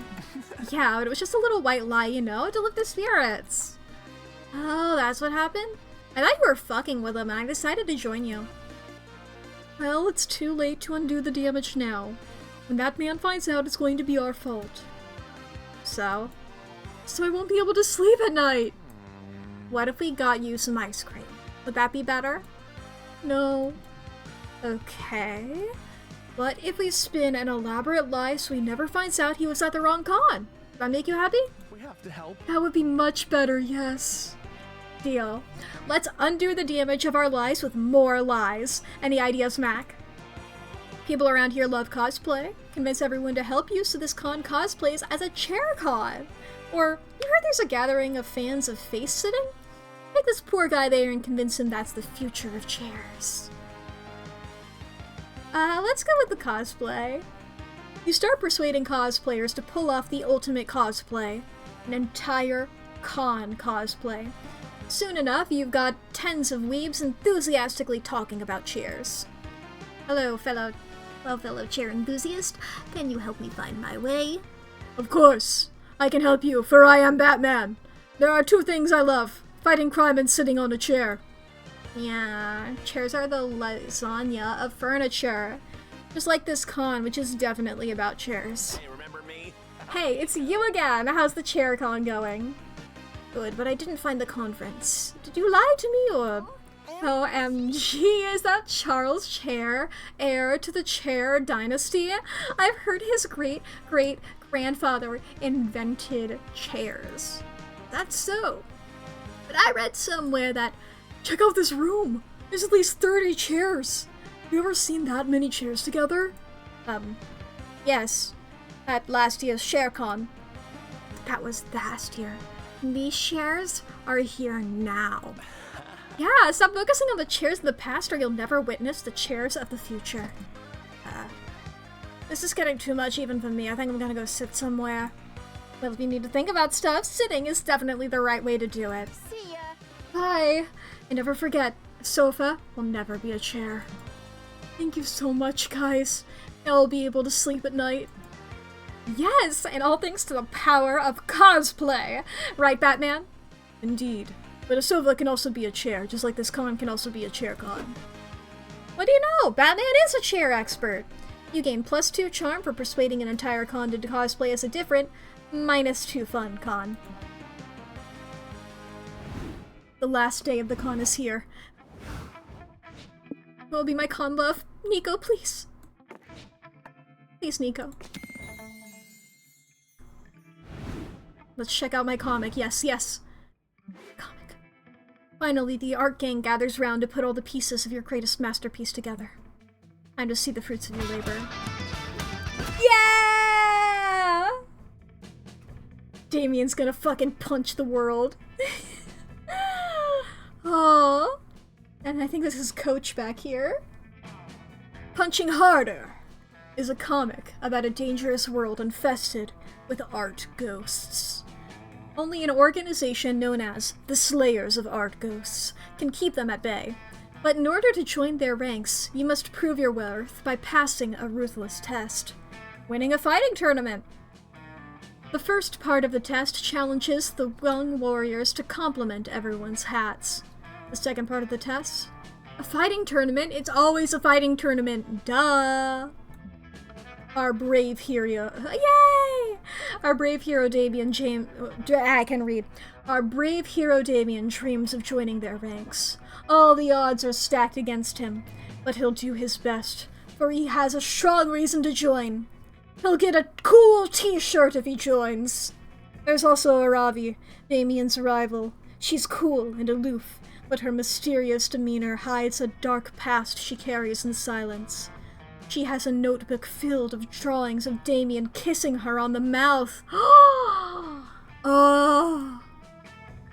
In order to join, they will train under the tutelage of Coach, a powerful old man who retired from the organization years ago. Against all odds, he'll awaken the two warriors' dormant potential via the most unorthodox training. Intense poetry slams. Will they pass the exam? Will they join the Slayers of Art Ghosts? Buy the fucking comic to find out! Hell yeah, hell yeah, hell yeah, hell yeah! After they both managed to compliment everyone's hats, who would have predicted that Damien and Aravi would face each other at the tournament finals? Looks like today you'll get a Looks like today you'll get a taste of my secret technique. Kawaii eyes forever! I may owe you after you saved my life when I went too far with the poetry slams, but I won't hold back, you fuckface! Match start! Boom, boom! Rivals turned friends, friends turned opponents, Damien or Aravi.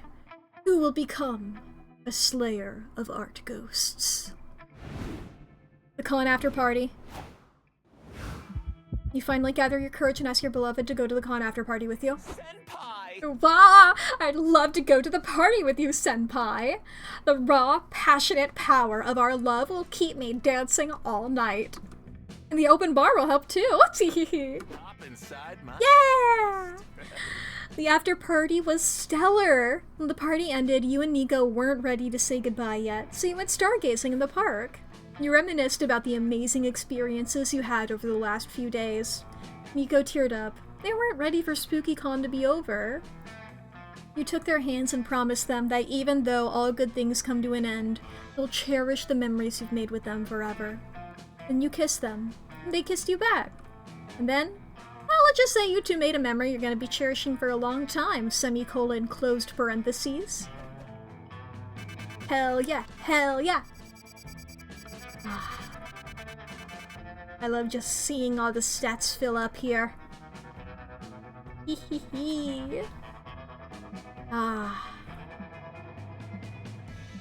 I want to take a moment, because I do have streamer mode on, I did tune into the music a little bit. I was like, oh yeah, I remember this from Monster Road Trip. The streamer mode music is beautiful, so we're gonna just take a moment to listen to this. When you stream, you would not believe what you have to deal with. So many companies treat you like you're robbing like a thief. But you don't have to fear, it won't happen with me. We were meant to trust each other. Bring it up.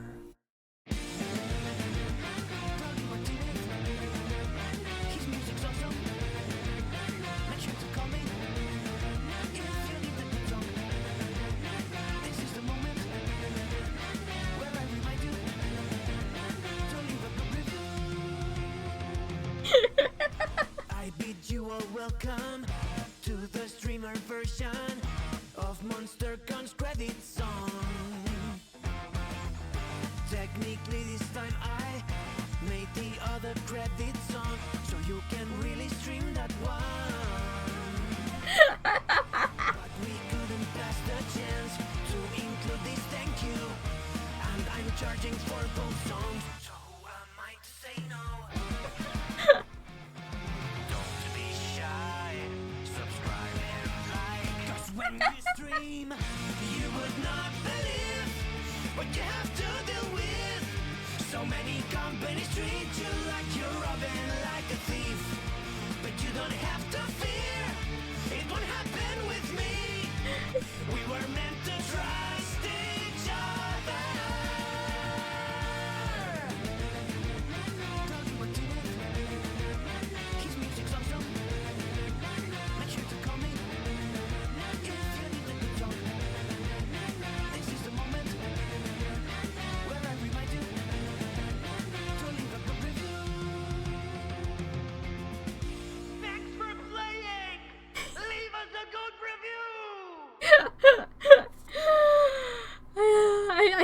I tuned in and out of that the first time. I was like, I need to hear that fully. That's beautiful. That's beautiful. New comic genre, new comic genre. New blind box figurine. Wow. Art gallery! Art gallery! Yeah!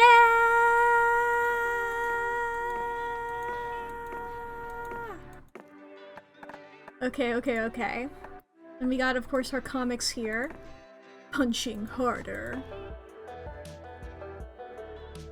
The exam was going to be a tournament.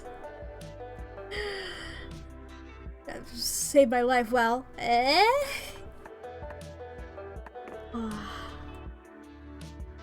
many different ways that this can go. Okay, we got new bees. That's for when the hotel burned down. Got the little pet shop here. I believe I remember this one from Monster Road Trip. Or at least a similar one in Monster Road Trip. Is that all the new ones in the regular category? I believe so. Oh, magical girl wearing pants. There we have Nico here. How beautiful. Okay, we have new. Yes! These new outfits! Oh my god, okay, okay, okay. We got, like, all of these outfits here. Obviously, her standard one, fucking adorable. I love this design so much. God, this is so good. And I love the shoes are still big. Ah! God. The cat cafe is so good. Okay, we got new ones for you as well. I believe it should be your new outfits that we've now unlocked here. For instance, this, like, little barbarian one. Fucking Yu-Gi-Oh! Just all of the little belts. The mismatched shoes, too. I don't think I even know. There was so much happening in that scene, I don't think I realized that they had bear ears. And of course, the wizard! The Power Rangers. Okay. Then we got Omen. We got the staff. And then we have this beautiful... God. I love that the spikes remain. The indoor... Not indoor. The inner spikes still remain on that outfit. Zoe. Yeah! God, she's so cute here. I love this outfit so much. She's so cute. Okay. Demi and LeVay! Yeah! Yeah! He's real. All of these little guys. Like, I don't think there's anybody else down here. No, no, no. Yeah! Yeah! Oh my goodness! Oh, they're a little guy! They're a little guy! They're so small! They're so small and sad! Ah. Maybe I should have, like, a better expression on. Yeah, we can have a matching expression to the just a little guy. Like, Okay, that just tilts it even. Okay. Intriguing, intriguing. Okay. Items. We got our new guy here. We got the Caterpillar. Getting all the guys near the end here. 2 green guys near the end. Then over here, our little faces. Got Damien LeVay. Okay. Robbie. And then the annoying cosplayer.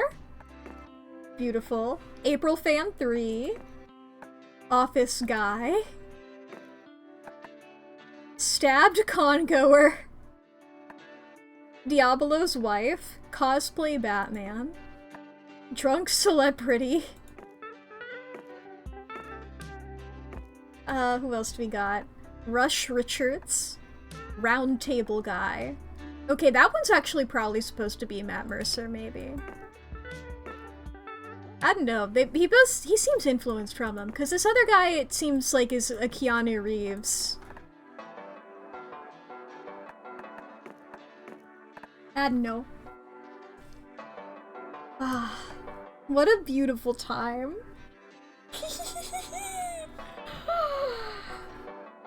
Oh man. I'm just like, we're at like a weird amount of time right now. I suppose we can just go back over to big screen. I normally end in a little bit, but you know, we can't get another run in. But oh boy. What a time, chat. Let me get Sans back on. Ah, what a time. What a beautiful time. This is very fun. I'm glad to be back playing a Monster Prom game. I love these games so much. They're so funny. They're so fun. The art is so good. I love the Monster Prom games. And I love these new characters a whole lot. I was immediately charmed by all of them, and I'm looking forward to getting the other two new characters on this Thursday's stream. And hell yeah, gosh, what a fun time, chat. What a fun time. All these fucking little weirdos. Ah, I love them. I love them a lot. I love them a lot. Oh boy. Da-da-da. Beep bop boop beep bop. Okay. Sorry, I had to go. It was a notification. I was like, is this urgent? No, it's not. But yeah. What a time. What a time. Oh boy. Okay. Alright, chat. I guess I can go ahead and prepare who to raid. I know we're a little early. We're a little early. Does anybody... Like, what do I talk about? What do I talk about? My brain is empty. My brain has been entirely spent on enjoying this game. Because, God, it's just so fun. I love these games so much. I'm so glad to be doing them again. Why? Okay. Beep bop. It's okay to end early. Yeah, I know. I'm just like, you know? It's weird.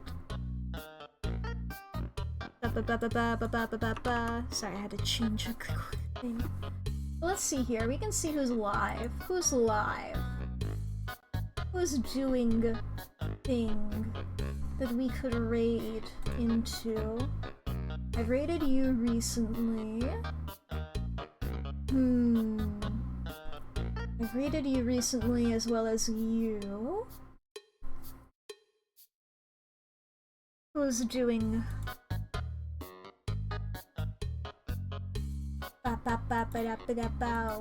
Okay, you've been live for a very long time.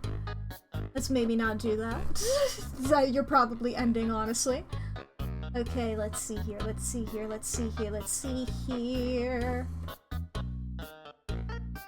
Eat dot doot. Eat dot doot dee dot dee doot.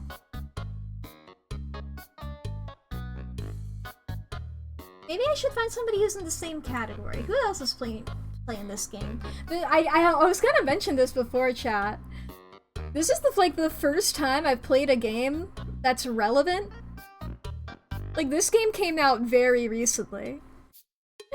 This game came out last week. This is the first time this has happened to me, you know?